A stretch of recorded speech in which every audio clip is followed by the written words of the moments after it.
இயேசுவும் அவரை அனுப்பின பிதாவையும் அறிந்து கொள்வதற்கான வெளிப்பாடும் அந்த அறிவும் அந்த ஆவிதான் எனக்கு நமக்கு தேவைப்படுது.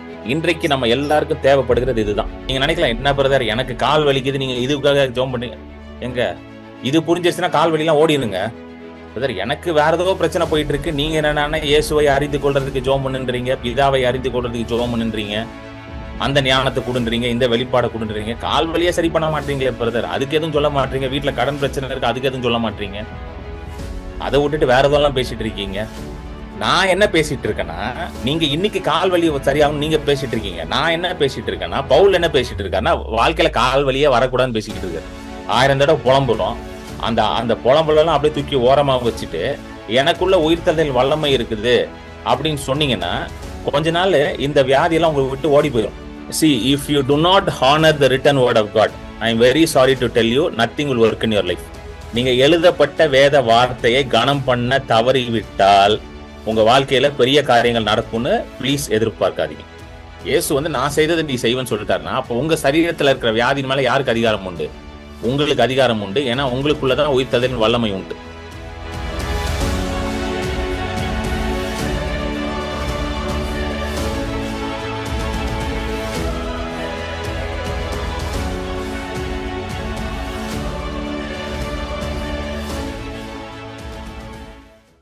நம்ம கர்த்தருடைய வார்த்தைக்கு சொல்வோம். பவுல் எபேசியருக்கு எழுதின நிருபம் 1வது அதிகாரம் 3வது வசனம். The epistle to Ephesians chapter 1 verse 3. நம்முடைய கர்த்தராகிய இயேசு கிறிஸ்துவின் பிதாவாகிய தேவனுக்கு ஸ்தோத்திரம். அவர் கிறிஸ்துவுக்குள் உன்னதங்களிலே ஆவிக்குரிய சகல ஆசீர்வாதத்தினாலும் நம்மை ஆசீர்வதித்திருக்கிறார். கிறிஸ்துவுக்குள்ளே உன்னதங்களிலே சகல ஆவிக்குரிய ஆசீர்வாதத்தினாலும் நம்மை ஆசீர்வதித்திருக்கிறார். எபேசியர் 1வது அதிகாரம் 3வது வசனம். ஆமென். பவுல் எபேசு சபைக்கு ஒரு அருமையான ஒரு நிருபம் ஒன்று எழுதுறாரு. Letter to the church of Ephesus. Amen. So எபேசு சபை, அதாவது எபிசஸ் சர்ச் ஒரு புறஜாதி சபை. புறஜாதி சபைனா அது யூத சபை கிடையாது, புறஜாதியிலிருந்து ரட்சிக்கப்பட்டு வந்தவர்கள். So it's basically Greek church, கிரேக்க சபை.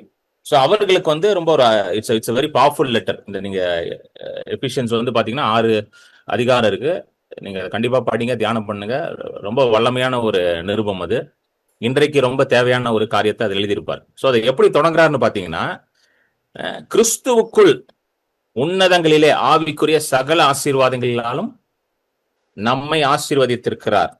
Who has blessed us with every spiritual blessing in the heavenly places in Christ Jesus. Amen. இது ரொம்ப ஒரு முக்கியமான வசனம். ஹல்லேலூயா. இன்றைக்கு அநேக கிறிஸ்தவர்கள் எதற்காக ஜெபித்துக் கொண்டு இருக்கிறார்கள் என்றால், என்ன வேணும் ஜெபம் பண்றாங்கன்னு பாத்தீங்கன்னா, ஆசீர்வாதம் வேணும் அப்படின்னு ஜெபம் பண்றாங்க. தப்பு கிடையாது, நம்ம தேவன் ஆசீர்வதிக்கிற தேவன். ஆனா ஜெபிக்கிற முறை தான் தப்பா இருக்குது, விசுவாசிக்கிற முறை தான் தப்பா இருக்குது. ஸோ அநேகர் என்கிட்டயும் என்ன கேட்பாங்கன்னா, பிரதர் ஆசீர்வாதத்துக்காக ஜெபம் பண்ணுங்க, பிரதர் ஆசீர்வாதத்துக்காக ஜெபம் பண்ணுங்க, இதுக்கு ஜெபம் பண்ணுங்க, அதுக்கு ஜெபம் பண்ணுங்க. அதாவது எல்லாத்தையுமே இனிமேதான் நான் போராடி பெற்றுக்கொள்ளணும். அப்புறம் இந்த போராடி நான் ஜெபிக்கிறேன் அப்படின்ற இந்த இதை கேள்விப்பட்டிருக்கீங்களா நீங்க? போராடி ஜெபித்துக் கொண்டு இருக்கிறேன். அதற்கு நிறைய மேற்கோள்லாம் காட்டுவாங்க. பழைய ஏற்பாடுல யாக்கோபு என்ன பண்ணாராம்?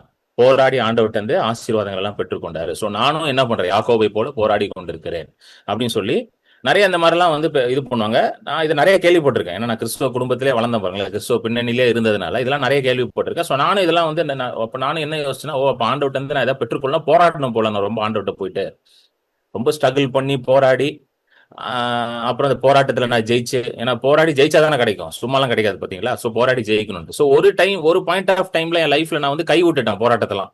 எத்தனை பேர் அப்படி இருக்கிறீங்க? கை விட்டுட்டேன் பிரதர் போராட்டத்துல. யார்கிட்ட எப்படி ஆண்டவர்கிட்ட போய் போராடுறது? அவர் ஆண்டவருங்க. அவர்கிட்ட போராடுற அளவுக்கு எனக்கு பலன் இருக்கான்னு எனக்கு தெரியல. மேபி உங்களுக்கு இருக்கலாம், பட் எனக்கு இல்லை அவர்கிட்ட போய் போராடுறதுக்கலாம். ஏன்னா he is God. When he is God, I don't know whether I have the strength to struggle with him. I have to acknowledge that. அதை நான் கண்டிப்பா ஒத்துக்கணும். ஆண்டவரோட போராடுற அளவுக்குலாம் நான் பெரிய ஆள் மாதிரி எனக்கு தெரியல. ஸோ நான் ஒரு டைம் பாயிண்ட் ஆஃப் லைஃப்ல கை விட்டுட்டேன். ஏன்னா எல்லா இடத்துலையும் பாத்தீங்கன்னா இதுதான் சொல்ல ஆரம்பிச்சிட்டாங்க. அதாவது இன்னைக்கும் நிறைய பேர் அப்படிதான் ஜெபிக்கிறாங்க. அதாவது எப்படின்னா, ஆண்டவரே வானத்தை கிழித்து நீங்க என்ன பண்ணுங்க, இறங்கி வாங்க. அதுக்கு ஒரு வசனம் கூட இருக்குல்ல, ஏசாயா 66:1. அந்த வசனத்தை படிங்க. ஏசாயா 66:1. Oh that you would rend the heavens open and you would come down. வானத்தை கிழித்து இறங்கு. ஏசாயா 66:1.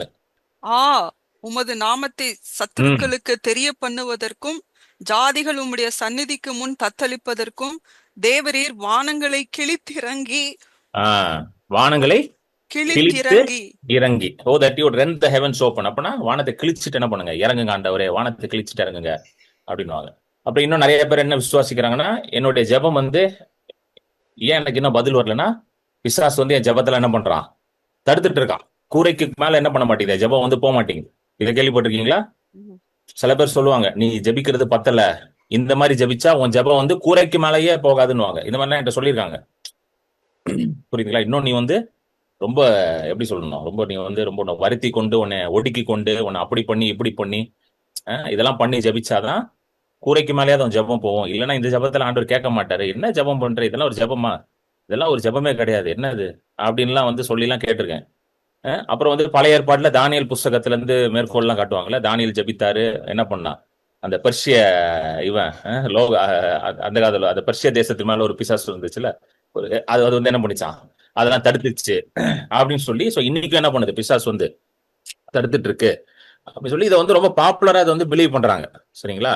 ஒரு விஷயம் நல்லா புரிஞ்சுக்கணும், இது எல்லாமே பழைய உடன்படிக்கையில இருக்குது, பழைய ஏற்பாட்டுல இருக்கு. இயேசு கிறிஸ்துவின் ரத்தம் சிந்தப்படுவதற்கு முன்பதாக நடந்த காரியம். நல்லா புரிஞ்சுக்கணும் அது.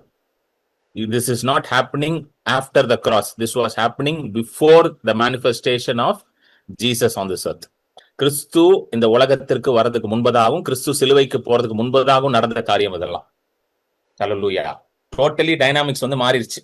இது புரியலன்னா ஒண்ணும் பண்ண முடியாது. ஒரு தடவை நான் ஒரு கான்ஃபரன்ஸ் இங்க சென்னையில் அட்டன் பண்ணும்போது, அமெரிக்க தேசத்துல இருந்து ஒரு தீர்க்கதரிசி வந்திருந்தாங்க, ஒரு lady. Is woman prophetess. So அவங்க ரொம்ப வல்லமையானவங்க. அவங்க பேசிட்டு இருந்தாங்க. பேசி முடிச்சுட்டு இப்போ யாராவது டவுட்னா ஏதாவது கேளுங்க. அவர் பெரிய கூட்டம், கிட்டத்தட்ட ஒரு 2000 பேர் வந்திருந்தாங்க அந்த மீட்டிங்க்கு. நிறைய போதகர்கள்லாம் கூட வந்திருந்தாங்க. என்ன டவுட்னா அதை கேளுங்க அப்படின்னாங்க. அப்போ ஒரு போதகர் ஒருத்தர் எழும்பி கேட்டார். என்ன கேட்டாருன்னா, அமெரிக்க தேசத்துல எப்பொழுதும் திறந்த வானம் இருக்கிறது, அதனாலதான் நீங்க ஜெபம் பண்ண எல்லாம் கேட்கப்படுது. இந்தியா தேசத்துல வானம் எப்பவுமே மூடியதான் இருக்குது, அதனால நாங்க ஜெபம் பண்ண கேட்கல அப்படின்னா நம்ம சிரிச்சிருச்சு. நம்ம சிரிச்சிட்டு சொல்லிச்சு. அவங்க சூப்பராக போக சொன்னாங்க, அமெரிக்காவோட இங்கதாங்க நல்லா திறந்திருக்கு அப்படின்ட்டாங்க உடனே. சோ நம்ம என்ன நினைக்கிறோம்னா, வெள்ளக்காரன் ஜெபம் பண்ணா ஆண்டவர் கேட்பாரு, நம்ம ஜெபம் பண்ணா என்னங்க. சோ ஒவ்வொருத்தரும் வந்து அப்படிதான் நினைச்சிட்டு இருக்காங்க. நீங்க ஜெபம் பண்ணா ஆண்டவர் கேட்பாரு பிரதர். ஊழியக்கார் நீங்க ஜெபம் பண்ணா ஆண்டவர் கேட்பார், நான் ஜெபம் பண்ணாலும் ஆண்டவர் கேட்க மாட்டார். சோ பவுலோட ஜெபங்கள்லாம் நீங்க எடுத்து பார்த்தீங்கன்னா, எங்குமே வந்து பவுல் வந்து ஆண்டவரே இறங்கி வாரும், ஆண்டவரே மனம் இறங்கும், ஆண்டவரே வானத்தை கிளியும், ஆண்டவரே இன்னொரு விஷயம் என்னை நோக்கி பாரும் அப்படின்னு சொல்லி எங்குமே மன்றாடி கெஞ்சி ஜெபம் பண்ண மாதிரி எங்கேயுமே அக்கௌண்ட் கிடையாது. கவனிச்சு பார்த்திருக்கீங்களா? ஆண்டவரே இந்த பொல்லாத பிசாசுகள் எல்லாம் ஜெபத்தை தடுத்து கொண்டு இருக்கிறது, இயேசு நாமத்தில் அதெல்லாம் கழிந்து கொள்கிறேன். Spiritual warfare. ஒரு தடவை ஒரு கேள்விப்பட்டேன், யாரோ ஒருத்தர் பிளேன்லாம் எடுத்துட்டு மேல போய் ஜெபம் பண்ணாராம்.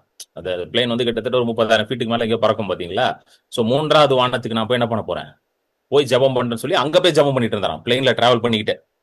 ஏன்னா அவர் என்ன சொல்றாரு, நான் அங்க போய் ஜெபம் பண்ணாதான் அந்த வானம் திறக்கும், திறந்து அந்த ஜெபம்லாம் மேல போகும். ஸோ பிளேன்ல போய் ஜெபம் பண்ணா டக்குன்னு ஆண்டோட்ட போயிடும். நல்லா இருக்குல்ல கான்செப்ட்? ஏன் ராக்கெட்ல போய் ஜெபம் பண்ணுங்களேன், இன்னும் சீக்கிரம் போயிடும். புரியுதுங்களா? இந்த மாதிரிலாம் வந்து நம்பிக்கிட்டு இருக்காதீங்க. சரிங்களா? இதெல்லாம் ஒன்றும் கிடையாது. பவுல் வந்து தெளிவா எழுதுற, ஓபன் பண்றாரு எபேசு சபை. இது வந்து சாதாரண இந்த கிரீக் சர்ச்சஸ் எல்லாம் வந்து பாத்தீங்கன்னா ஆல்மோஸ்ட் நம்ம கல்ச்சர் மாதிரி இருக்கும். ஏகப்பட்ட கடவுள் இருப்பாங்க. கிரீக் டெம்பிள்ஸ் எல்லாம் பாத்தீங்கன்னா மல்டிபிள் காட்ஸ், அதாவது நம்ம ஊர்ல கோயில்கள் எல்லாம் பாத்தீங்கன்னா ஏகப்பட்ட கடவுள்கள் இருப்பது, ஏகப்பட்ட சிலைகள் இருக்கும். அது மாதிரிதான் கிரீக் கல்ச்சர் இருக்கும். அந்த மாதிரி கலாச்சாரத்துல இருந்து ரசிக்கப்பட்டு இவங்க எல்லாம் வந்திருக்கிறாங்க. அவங்களுக்கு எப்படி எழுதுறாருன்னா, எடுத்த உடனே உன்னதங்களிலே சகல ஆசீர்வாதத்தினால் 1:3 போடு விஜய், எபிசியன்ஸ் 1:3, உன்னதங்களிலே சகல ஆவிக்குரிய ஆசீர்வாதத்தினாலும் உங்களை ஆசீர்வதித்திருக்கிறார். ஹalleluya. ஃபர்ஸ்ட் பாயிண்டே அதுதான். Amen. Is bringing to their remembrance that they are already blessed. Hallelujah. எதை அவங்களுக்கு ஞாபகப்படுத்துகிறார் என்றால், நீ ஆசீர்வதிக்கப்பட்டுட்டயா, இதுக்கு மேல எக்ஸ்ட்ரா ஆசீர்வாதம் கொடுக்க முடியாதுன்றார். புரியுதுங்களா? You are already blessed. சொல்லுங்க, I am already blessed. சகல ஆசீர்வாதத்தினாலும் என்னை கர்த்தர் ஆசீர்வதித்து இருக்கிறார். ஆமென். இதை சொல்லிட்டு அடுத்தது வந்து அவர்களுக்காக ஜெபிக்கிறார். இது ரொம்ப ரொம்ப ரொம்ப முக்கியமானது. எபிசியன்ஸ் 1:16, 16வது வசனம், அதே அதிகாரத்துல. இடைவிடாமல் உங்களுக்காக ஸ்தோத்திரம் பண்ணி என் ஜெபங்களில் உங்களை நினைத்து. போதும். இடைவிடாமல் உங்களுக்காக ஸ்தோத்திரம் பண்ணி என் ஜெபங்களிலே உங்களை நினைத்து. So it's good. that is praying for them regularly and diligently. அதாவது அவங்களுக்காக வந்து தொடர்ந்து ஜெபம் பண்றாரு. ரொம்ப நல்ல விஷயங்க. ஆனா என்ன ஜெபம் பண்றாரு அதுதான் முக்கியம். இன்னைக்கும் நிறைய பேர் நம்ம என்கிட்ட எல்லாம் பிரேயர் பாயிண்ட் கொடுப்பாங்க, தொடர்ந்து ஜெபம் பண்ணுங்க பிரதர். ஆனா என்ன ஜெபம் பண்ணணும்? உங்ககிட்ட சொல்லியிருப்பாங்கல்ல, எனக்காக தொடர்ந்து ஜெபம் பண்ணிக்கோங்க பிரதர், எனக்காக தொடர்ந்து ஜெபம் பண்ணிக்கோங்க சிஸ்டர். ஆனா எப்படி ஜெபம் பண்ணணும்? அடுத்த வசனம் படிங்க சிஸ்டர். நம்முடைய கர்த்தராகிய இயேசு கிறிஸ்து தேவனும் மகிமையின் பிதாவும் அனைத்தையும் தெளிவையும் அளிக்கிற ஆவியை உங்களுக்கு தந்தருள வேண்டும் என்றும். போதும். என்ன ஜெபம் பண்றாரு பாருங்க, நல்லா கவனிங்க. இந்த ஒரு வசனத்திலே வந்து 1000 அர்த்தம் இருக்கு. கர்த்தராகிய நம்முடைய கர்த்தராகிய இயேசு கிறிஸ்துவும் தேவனும் மகிமையின் பிதாவும், அதாவது ஜீசஸ் அண்ட் த ஃபாதர், தம்மை நீங்கள் அறிந்து கொள்ள ஞானத்தையும் தெளிவையும் அளிக்கின்ற ஆவி, spirit of wisdom and revelation and knowledge of. இதுக்குதான் ஜெபம் பண்றாரு. நீங்க நினைக்கிறீங்களா எஃபிஷியன்ட் சர்ச்ல இருக்க பிலீவர்ஸ்க்கு எல்லாம் வந்து வேற தேவைகளே இருந்திருக்கான்னு நீங்க நினைக்கிறீங்களா? எத்தனை பேர் நினைக்கிறீங்க அவங்களுக்கு எல்லா தேவைகளும் சந்திக்கப்பட்டிருக்கும்? அப்படி யாராவது யோசிக்கிறீங்களா? கண்டிப்பா இருந்திருக்க சான்ஸே கிடையாது. அவங்களுக்கும் நிறைய தேவைகள் இருக்கும். அதுல சில பேருக்கு வந்து வியாதியில இருந்திருப்பாங்க, சில பேர் கடன் பிரச்சனைல இருந்திருப்பாங்க, சில பேர் வீட்டுல வந்து பிள்ளைகளுக்கு திருமணம் ஆகணும்னு இருந்திருப்பாங்க, சில பேர் வீட்டுல வந்து வேற கஷ்டத்துல இருந்திருப்பாங்க. எல்லாமே இருந்திருக்கும்ல, கரெக்டா இல்லையா? ஆனா அவர் என்ன ஜெபம் பண்றாரு பாருங்க, கவனிச்சு பாத்தீங்களா? என்ன ஜெபம் பண்றாரு? இயேசுவையும் பிதாவையும் அறிந்து கொள்வதற்கான ஞானத்தையும் தெளிவையும் அளிக்கிற ஆவி, spirit of wisdom and revelation. சொல்லுங்க, spirit of wisdom and revelation. இன்றைக்கு நம்ம எல்லாருக்கும் தேவைப்படுகிறது இதுதான். we need revelation and knowledge of God the Father and Jesus Christ. இயேசுவும் அவரை அனுப்பின பிதாவையும் அறிந்து கொள்வதற்கான வெளிப்பாடும் அந்த அறிவும், அந்த ஆவிதான் எனக்கு நமக்கு தேவைப்படுது. ஹல்லேலூயா, glory to God. எத்தனை பேர் புரியுதுங்க உங்களுக்கு சொல்றது? புரியுதுங்களா? நீங்க நினைக்கலாம், என்ன பிரதர் எனக்கு கால் வலிக்குது, நீங்க இதுக்காக ஜெபம் பண்ணி எங்க இது புரிஞ்சிருச்சுன்னா கால் வலிலாம் ஓடிடுங்க. எனக்கு வேற ஏதோ பிரச்சனை போயிட்டு இருக்கு, நீங்க என்னன்னா இயேசுவை அறிந்து கொள்றதுக்கு ஜெபம் பண்ணுன்றீங்க, பிதாவை அறிந்து கொள்றதுக்கு ஜெபம் பண்ணுன்றீங்க, அந்த ஞானத்தை கொடுன்றீங்க, இந்த வெளிப்பாடை கொடுன்றீங்க. கால் வலியே சரி பண்ண மாட்டீங்களே பிரதர், அதுக்கு எதுவும் சொல்ல மாட்டீங்க. வீட்டுல கடன் பிரச்சனை இருக்கு, அதுக்கு எதுவும் சொல்ல மாட்டீங்க. அதை விட்டுட்டு வேற எதெல்லாம் பேசிட்டு இருக்கீங்க. நான் என்ன பேசிட்டு இருக்கேன்னா, நீங்க இன்னைக்கு கால் வலி சரியாகும் நீங்க பேசிட்டு இருக்கீங்க. நான் என்ன பேசிட்டு இருக்கேன்னா, பவுல் என்ன பேசிட்டு இருக்காருன்னா, வாழ்க்கையில கால் வலியே வரக்கூடாதுன்னு பேசிக்கிட்டு இருக்காரு. டிஃபரன்ஸ் தெரியுதா உங்களுக்கு? நம்ம என்ன ஜபிக்க என்ன பிரேயர் பாயிண்ட் கொடுக்குறோம்னா, இன்னைக்கு இருக்கிற பிரச்சனை தீர்ந்து போகணும். கரெக்டா இல்லையா? நம்ம பிரேயர் பாயிண்ட்லாம் அப்படிதான் இருக்கு. இன்னைக்கு ஒரு பிரச்சனை போயிட்டு இருக்கு பிரதர், இதுக்கு இன்னைக்கு சைக்கிள் டயர் பங்க்சர் ஆச்சு, பங்க்சர் போடுங்க. சரிங்களா? நாளைக்கு பங்க்சர், அது நாளைக்கு பாத்துக்கலாம். நாளைக்கு திருப்பி வருவோம் அவங்க கிட்ட, அப்ப திருப்பி பங்க்சர் போடுங்க. ஓவரா பங்க்சர் போட்டே இருந்தா டியூப் போயிடும், புது டியூப் தான் போடணும். புரியுதுங்களா? ஆண்டவர் என்ன சொல்றாருன்னா, பங்க்சரே ஆகாம வண்டி ஓடுறதுக்கு பேசிக்கிட்டு இருக்காரு. எத்தனை பேருக்கு புரியுது நான் சொல்றது? புரியுதுங்களா? நமக்கு வந்து எப்படின்னா, பங்க்சர் போட்டு ஓடணும். ஒரு பாயிண்ட்ல டியூப் ஒண்ணுலாம் போயிடும். ஒரு பாயிண்ட்ல டியூபுக்கு பங்க்சர் போட முடியாது. பாத்திருக்கீங்களா? சைக்கிள் கடைக்காரன்ட்ட போயிட்டு, சின்ன வயசுல நம்ம சைக்கிள் ஓட்டும் போது நான் எடுத்துட்டு போயிட்டு கேட்டோம்னா அவர் சொல்லுவார், தம்பி நிறைய பங்க்சர் போட்டாச்சு தம்பி, இனிமேல் போட முடியாது தம்பின்றார். அண்ணா பார்த்து போடுங்கண்ணா, இன்னும் லைட்டா போடுங்க அண்ணா. நம்ம அப்படிதான் ஓட்டிட்டு இருக்கோம் வண்டியை. ஆண்டவர் வந்து பங்க்சர் கடெல்லாம் வைக்கல, அவர் உங்களை புது சிஸ்டியா மாத்திருக்காரு, புது டியூபா மாத்திருக்காரு, புது டயரா மாத்திருக்காரு. நம்ம பங்க்சர் போட்டா போதும் ஆண்டவரே நினைச்சுக்கிட்டு இருக்கோம். ஹல்லேலூயா. நீங்கள் கிறிஸ்துக்குள்ள புது சிருஷ்டி. சொல்லுங்க, நான் கிறிஸ்துக்குள்ள புது சிருஷ்டி. ஐ அம் a நியூ கிரியேஷன்.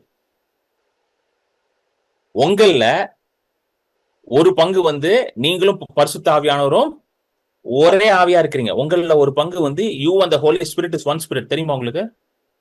நீங்க சாதாரண ஆள் கிடையாது. 1/3 of you is wall to wall the Holy Spirit. நீங்க ஆவி ஆத்மா சரீரமா இருக்கிறீங்க. அந்த ஆவியில முழுமையா இருக்கிறீங்க. நீங்க எப்படி இருக்கிறீங்க? பரிசுத்த ஆவியான இணைக்கப்பட்டிருக்கீங்க. சோ நீங்களும் பரிசுத்த ஆவியான இப்படி இருக்கிறனால பிதா அங்கிருந்து உங்களை பார்க்கும்போது எப்படி தெரியுமா பாக்குறாரு? தன்னுடைய குமாரன் மாதிரியே பாக்குறாரு. உங்களுக்கு பிதா உங்களை மேல இருந்து பார்க்கும் பொழுது உங்க ஆவியும் பரிசுத்த ஆவியும் ஒரே ஆவியா இருக்கிறதுனால இயேசு மாதிரியே நீங்க தெரிவிங்களா? போடுங்க 1 யோவான் 4:17. 1 யோவான் 4:17.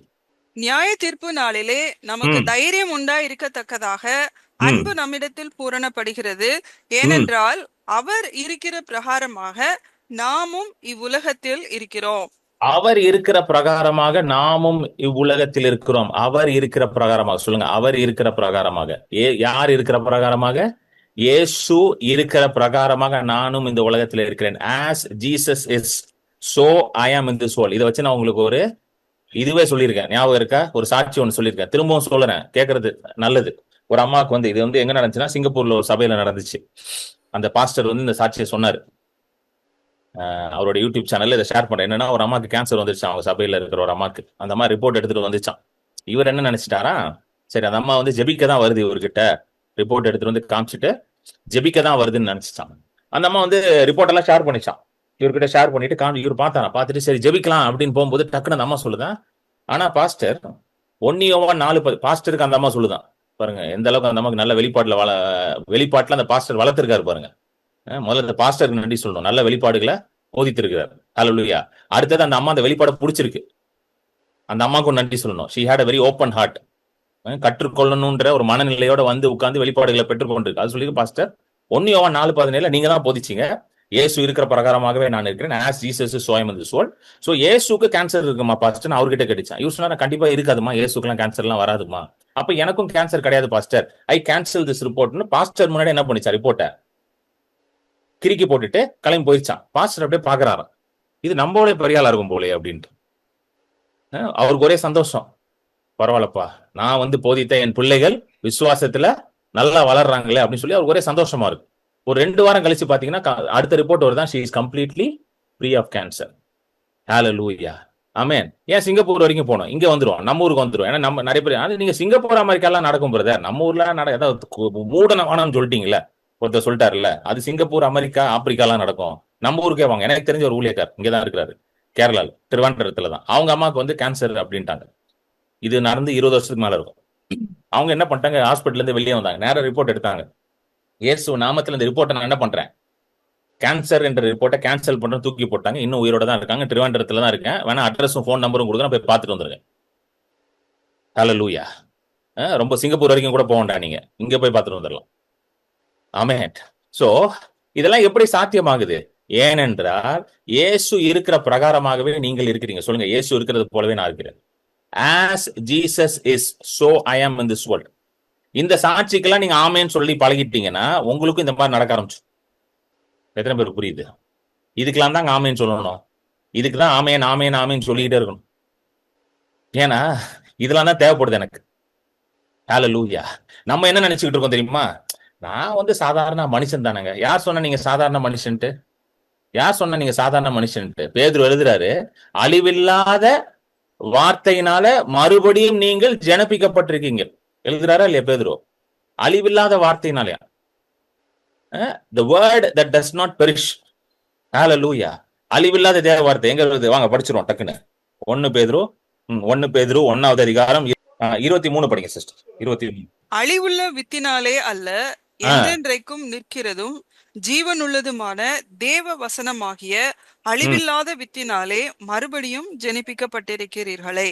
அழிவுள்ள வித்தினால் அல்ல, அழிவில்லாத தேவ வசனமாகிய, அழிவில்லாத, சொல்லுங்க, அழிவில்லாத தேவ வசனத்தினால நீங்கள் மறுபடியும் ஜனப்பிக்கப்பட்டிருக்கிறீர்கள். அந்த வசனம் எப்படி இருக்கா, என்றென்றைக்கும் நிற்கிற ஒரு வசனம், which lives and abides forever. அழிவுள்ள வித்தினால் அல்ல, என்றென்றைக்கும் நிற்கும் ஜீவன் உள்ளதுமான, lives and abides forever. So நீங்க எந்த விதையினால பிறப்பிக்கப்பட்டிருக்கீங்க? எல்லாருமே ஒரு விதையில இருந்து தான் பிறப்பிக்கப்பட்டிருக்கிறோம்ல. we are all born from a seed of a man. அதுதான் நேச்சுரல் பர்த். நம்மளுடைய நேச்சுரலா நம்ம பிறந்தது வந்து ஒரு மனுஷனுடைய விதையில இருந்து தான் நம்ம பிறந்திருக்கோம். ஆனா திரும்பவும் நம்ம இயேசு கிறிஸ்துவை வந்து நம்ம வாழ்க்கையில ரட்சகரா ஏற்றுக்கொள்ளும் பொழுது ஒரு born again எக்ஸ்பீரியன்ஸ் நடக்குது, ஒரு மறுபடியும் பிறக்கிற ஒரு எக்ஸ்பீரியன்ஸ் நடக்குது. அப்ப என்ன நடக்குதுன்னா, அழிவில்லாத என்றென்றைக்கும் நிலைத்திருக்கிற ஜீவனுள்ள தேவ வசனமாகிய அந்த வித்தினால மறுபடியும் நீங்கள் ஜனப்பிக்கப்பட்ட, you have been born again. சொல்லுங்க, I have been born again, not from a natural man seed, but by the incorruptible seed which is the word of God, which lives and abides forever. சொல்லுங்க, நான் மறுபடியும் பிறந்திருக்கிறேன், மனுஷ வித்தினால் கிடையாது, என்றென்றைக்கும் நிற்கும் ஜீவனுள்ள அழிவில்லாத தேவ வசனத்தின் மூலமாக. ஹல்லேலூயா. சோ அழிவில்லாத வசனத்தினால நீங்க பிறந்திருக்கனால உங்களை யாரும் அழிக்க முடியாது. சொல்லுங்க, என்ன யாரும் அழிக்க முடியாது? சொல்லுங்க, என்ன யாரும் அழிக்க முடியும்? சொல்லுங்க, வாய் திறந்து சொல்லணும் இதெல்லாம். நீங்க என்னை யாரும் அழிக்க முடியாது, என்னை எந்த வியாதியும் என்னை தொட முடியாது. ஹalleluya. ஏனென்றால் நான் ஒரு மனுஷ வித்தினால பிறக்கவில்லை, நான் மறுபடியும் பிறந்திருக்கிறேன், தேவனுடைய அழிவில்லாத வித்தினால பிறந்திருக்கிறேன், ஆகையால் வியாதி என்னை மேற்கொள்ள முடியாது. இதெல்லாம் சொல்லி பழகணும். ஹalleluya. இத சொல்லி பழகிட்டீங்கன்னா வியாதியே வராது உங்க வீட்டுக்கு. வந்தாலும் நீங்க துரத்தி விட்டுருவீங்க. ஹalleluya. எத்தனை பேர் புரியுது உங்களுக்கு சொல்றது? ஆமென். இததான் பவுல் அவங்களுக்கு சொல்றாரு, ஆண்டவரே அவங்களுக்கு வெளிப்பாட்டு நாவியை கொடுங்க ஆண்டவரே, ஞானத்தின் நாவியை கொடுங்க ஆண்டவரே, இதை கொடுங்க ஆண்டவரேன்றார். இதுக்குதான் அவர் ஜெபம் பண்றாரு. என்ன பாத்தீங்க, திரும்ப வாங்க எபேசியர் 1, திரும்ப வந்துருங்க. 1:17 படிங்க சிஸ்டர். திரும்ப எபேசியர் 1:17. அந்த ஜெபத்தை ஒரு தடவை படிச்சிடலாம் ஃபுல்லா. எபிசியன்ஸ் 1:17. நம்முடைய கர்த்தராகிய இயேசு கிறிஸ்துவின் தேவனும் மகிமையின் பிதாவுமானவர் தம்மை நீங்கள் அறிந்து கொள்வதற்கான ஞானத்தையும் தெளிவையும் அளிக்கிற ஆவியை உங்களுக்கு தந்தருள வேண்டும் என்றும் தாம் நம்மை அழைத்ததினாலே முதல்ல இருந்து படிங்க, வாய்ஸ் கட் ஆகுது நடுவில். இந்த வசனத்தை மட்டும் படிங்க. தாம் இதுல 18. தாம் நம்மை அழைத்ததினாலே நமக்கு உண்டாயிருக்கிற நம்பிக்கை இன்னதென்றும் பரிசுத்தவான்களிடத்தில் தமக்கு உண்டாயிருக்கிற சுதந்திரத்தினுடைய மகிமையின் ஐஸ்வர்யம் இன்னதென்றும் தாம் கிறிஸ்துவை மரித்தோரிலிருந்து எழுப்பி அவரிடத்தில் நடப்பித்த தமது பலத்த சத்துவத்தின் வல்லமைப்படியே விசுவாசிக்கிறவர்களாகிய நம்மிடத்திலே காண்பிக்கும் தம்முடைய வல்லமையின் மகா மேன்மையான மகத்துவம் இன்னதென்றும் நீங்கள் அறியும்படிக்கு அவர் உங்களுக்கு பிரகாசமுள்ள மனக்கண்களை கொடுக்க வேண்டும் என்றும் வேண்டிக் கொள்ளுகிறேன். பிரகாசமான இது எல்லாத்தையும் நீங்க அறிந்து கொள்வதற்கு பிரகாசமான மனக்கண்களை உங்களுக்கு கொடுப்பார் என்று நான் வேண்டிக் கொள்கிறேன் அப்படின்றார். இதுல ஒரு முக்கியமான பாயிண்ட் என்னன்னு பாத்தீங்கன்னா, எங்க வருதுன்னு பாருங்களேன். 18வது வசனம் 19ல வருது. இங்கிலீஷ்ல and what is the exceeding greatness of his power toward who believe according to the working of his mighty power. அடுத்த வசனம் போடு Vijay. 20. which he wrought in Christ when he raised him from the dead. which he worked in Christ when he raised him from the dead. அப்படி என்ன அர்த்தம்னா, கிறிஸ்துவை மரித்தோர்ல இருந்து உயிரோட எழுப்பினா அதே வல்லமை உங்களுக்குள்ள வேலை செய்தான். அதுதான் அவங்க எழுதுறாரு. நான் ஷார்ட்டா உங்களுக்கு சொல்றேன். உங்களுக்கு கிறிஸ்துவை மரித்தோர்ல இருந்து உயிரோட எழுப்பிச்சு பாத்தீங்கன்னா ஒரு வல்லமை. the power that raised Jesus from the dead. அது என்ன வல்லமை? அது உயிர்த்தெழுதலின் வல்லமை, ரிசரக்ஷன் பவர். அது யாருக்குள்ள இருக்குதான்? உங்களுக்குள்ள இருக்கு. சொல்லுங்க, எனக்குள்ள இருக்கு. அது உங்களுக்குள்ள இருக்குது. இதை அறிந்து கொள்வதற்கு உங்களுக்கு பிரகாசமான மனக்கண்களை கொடுக்கணும் என்று நான் வேண்டிக் கொள்கிறேன். ஹல்லேலூயா. இப்போ அப்படியே குனிஞ்சு உங்களை பார்த்து சொல்லுங்க, எனக்குள்ள உயிர்த்தெழுதலின் வல்லமை இருக்கிறது. அப்படியே குனிஞ்சு உங்களை பார்த்து சொல்லுங்க, உங்களை பார்த்து சொல்லுங்க, எனக்குள் உயிர்த்தெழுதலின் வல்லமை இருக்கு. ஒரு கண்ணாடி இருந்தா கண்ணாடி முன்னாடி வச்சு சொல்லுங்க, உனக்குள் உயிர்த்தெழுதலின் வல்லமை இருக்கிறது. நான் சொல்றேன், நான் கையை நீட்டி சொல்றேன், ஏன்னா எனக்கு முன்னாடி என் மூஞ்சி தெரியுது. எனக்குள் உயிர்த்தெழுதலின் வல்லமை இருக்கிறது. சொல்லுங்க, எனக்குள் உயிர்த்தெழுதலின் வல்லமை இருக்கிறது. சொல்லுங்க, வாய்த்தன் சொல்லுங்க, எனக்குள் உயிர்த்தெழுதலின் வல்லமை இருக்குது. திரும்ப சொல்லுங்க, எனக்குள் உயிர்த்தெழுதலின் வல்லமை இருக்குது. இதை ஒரு நாளைக்கு 1000 தடவை கூட சொல்லலாம், தப்பே கிடையாது.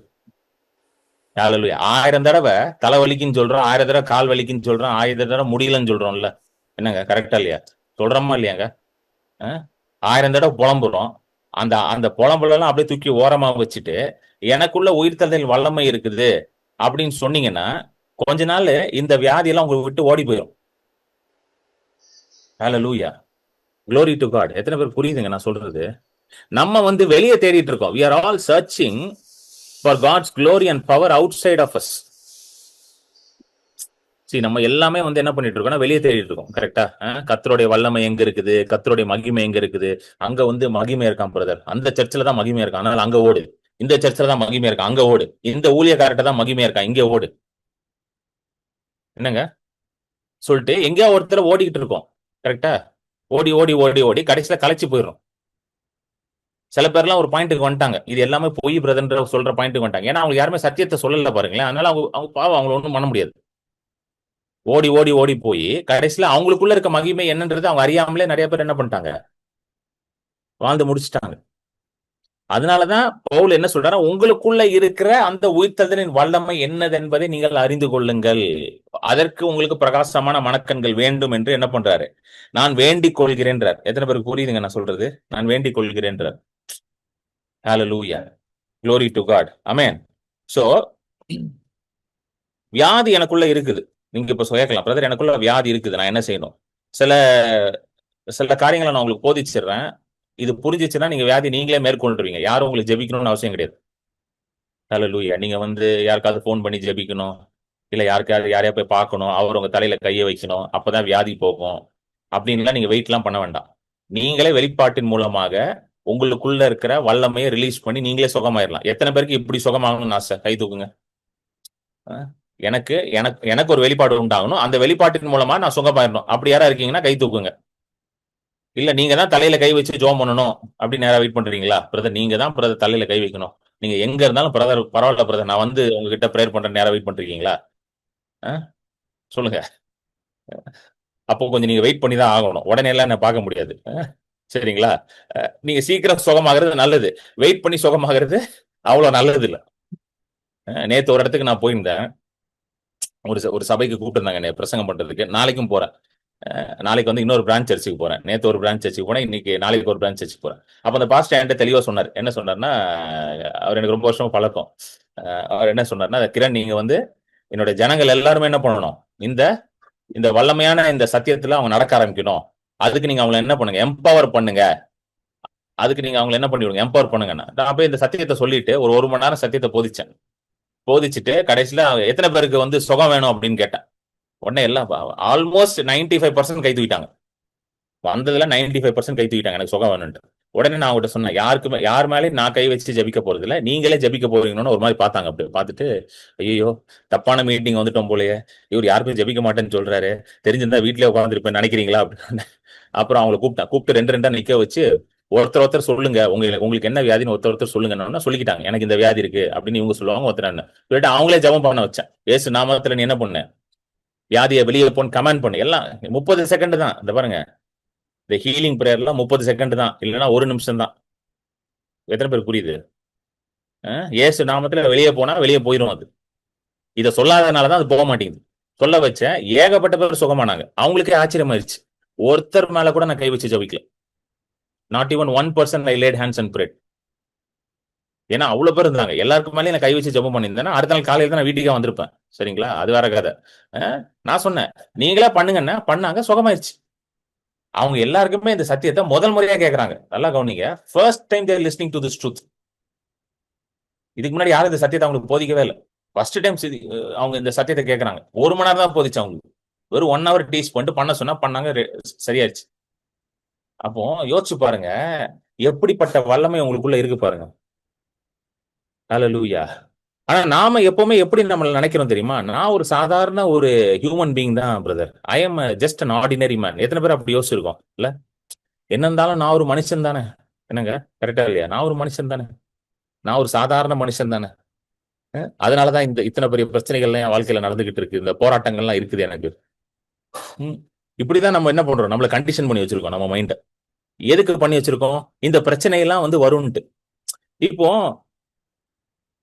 ஏன் வியாதி வருது அப்படின்னா, இப்போ நீங்க சொல்லலாம், பிரதர் சில பேர் இந்த கேள்வி கேட்கலாம், பிரதர் நான் வந்து இந்த வியாதி வரும்னு எதிர்பார்க்கல பிரதர், எனக்கு இந்த வியாதி வரும் நான் எதிர்பார்க்கல, எனக்கு இந்த பலவீனம் வரும்னு எதிர்பார்க்கல, ஆனாலும் ஏன் வந்துச்சு அப்படின்னா, நம்ம யாருமே வந்து உட்கார்ந்து வீட்டுல யோசிக்கிறதுலாம் இல்ல.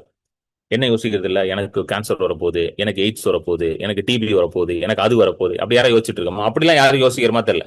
அப்படி யாரா நீங்க யோசிக்கிறீங்கன்னா உங்களுக்கு சீரியஸ்லி மென்டல் ப்ராப்ளம் இருக்குன்னு அர்த்தம். You have mental illness. அதுக்கு தனியா ஒரு ஜபம் இருக்குது. இயேசு நாமத்துல மண்டையில இருக்கிற பிசாசு ஓடுனா அது ஓடிடும். அது சரிங்களா? அது மென்டல் இல்னஸ். அப்படி யாரும் யோசிக்கிற மாதிரி தெரியல. ஆனாலும் ஏன் பிரதர் வியாதி வந்துச்சு, எனக்கு ஏன் பிரதர் இந்த பலவீனம் வந்துச்சுன்னா, ஏன் அப்படின்னா, முதலாவது நம்ம யார் என்ற அடையாளத்துல நம்ம நடக்கவே இல்லை. Hallelujah. First we have failed to walk in our identity. நல்லா கவனிங்க, ஒரு சூப்பரான வசனம் உங்களுக்கு சொல்றேன். மத்தேயு 11:11. மத்தேயு 11:11. மேத்யூ 11:11. ஸ்திரீகளிடத்திலே பிறந்தவர்களில் யோவான் ஸ்நானனை பார்க்கிலும் பெரியவன் ஒருவனும் எழும்பினதில்லை. ஆகிலும் பரலோக ராஜ்யத்தில் சிறியவனாய் இருக்கிறவன் அவனிலும் பெரியவனாய் இருக்கிறார் என்று உங்களுக்கு மெய்யாகவே சொல்லுகிறேன். அதாவது ஆண்டவர் வந்து இங்க வந்து பேசிட்டு இருக்காரு. புரியுதுங்களா? அப்ப என்ன சொல்றாருன்னா, யோவான் ஸ்நானகன் வந்து இயேசு இருந்த காலத்துல ரொம்ப பாப்புலரான ஒரு தேவ மனுஷன். ஏன்னா இயேசுக்கே ஞானஸ்தானம் கொடுத்த ஒரு பெருமை அவரை சாரும் இல்ல. Is one of the greatest prophets. அப்போ என்ன இயேசு சொல்றாருன்னா, யோவான் சானகனோட பெரிய ஆள் எவனும் கிடையாதுயா அப்படின்ட்டாரு ஃபர்ஸ்ட். ஆரம்பிக்கும் போது சூப்பரா ஆரம்பிச்சார். கரெக்டா? ஸ்திரீகள் இடத்துல பிறந்தவன் எவனுமே யோவான் சானகனோட பெரிய ஆள் கிடையாது. அப்பனா என்ன சொல்லிட்டாரு? மோசேவா இருக்கலாம், தாவீதா இருக்கலாம், எலியாவா இருக்கலாம், எலிசாவா இருக்கலாம், சாமுவேலா இருக்கலாம். பழைய ஏற்பாட்டுல இருக்கிற எந்த தீர்க்கதரிசியும் எந்த தேவ மனுஷனும் யாரோட பெரிய ஆள் கிடையாது? யோவான் சானகனோட பெரிய ஆள் கிடையாது. அப்பனா யார் தான் greatest prophet of the old டெஸ்ட்மெண்ட்டுங்க? பழைய ஏற்பாட்டுல பெரிய தீர்க்கதரிசி யாரு? யோவான் சானகன் தான். சொல்லிட்டு அடுத்த லைன் ஒண்ணு போட்டாரு பாருங்க பாலு. ஆனாலும் பரலோக ராஜ்யத்தில் சிறியவனா இருக்கிறவங்க கூட யாரோட பெரிய ஆளா? யோவான் ஸ்நானகனோட பெரிய ஆளா? அப்பனா பரலோக ராஜ்யனை யாரை பத்தி சொல்றாரு? உங்களையும் என்னையும் பத்தி தான் சொல்றாரு. இன்னைக்கு நம்ம எல்லாரும் எந்த ராஜ்யத்துல இருக்கிறோம்? பரலோக ராஜ்யம், தேவனுடைய ராஜ்யத்துக்குள்ள இருக்கும். அதுல சிறியவன் ஒருத்தர் இருப்பார் தெரியுமா? சிறியவன்னா யார் தெரியுமா? ப்ராபப்ளி நேத்து தான் ரசிக்கப்பட்டிருப்பாரு அவர். இல்ல இந்த மீட்டிங்ல தான் ரசிக்கப்பட்டிருப்பீங்களா இருக்கும். அவர் இருப்பார் பாத்தீங்களா அந்த ஆளு. அவர் யாரோட பெரிய ஆளா?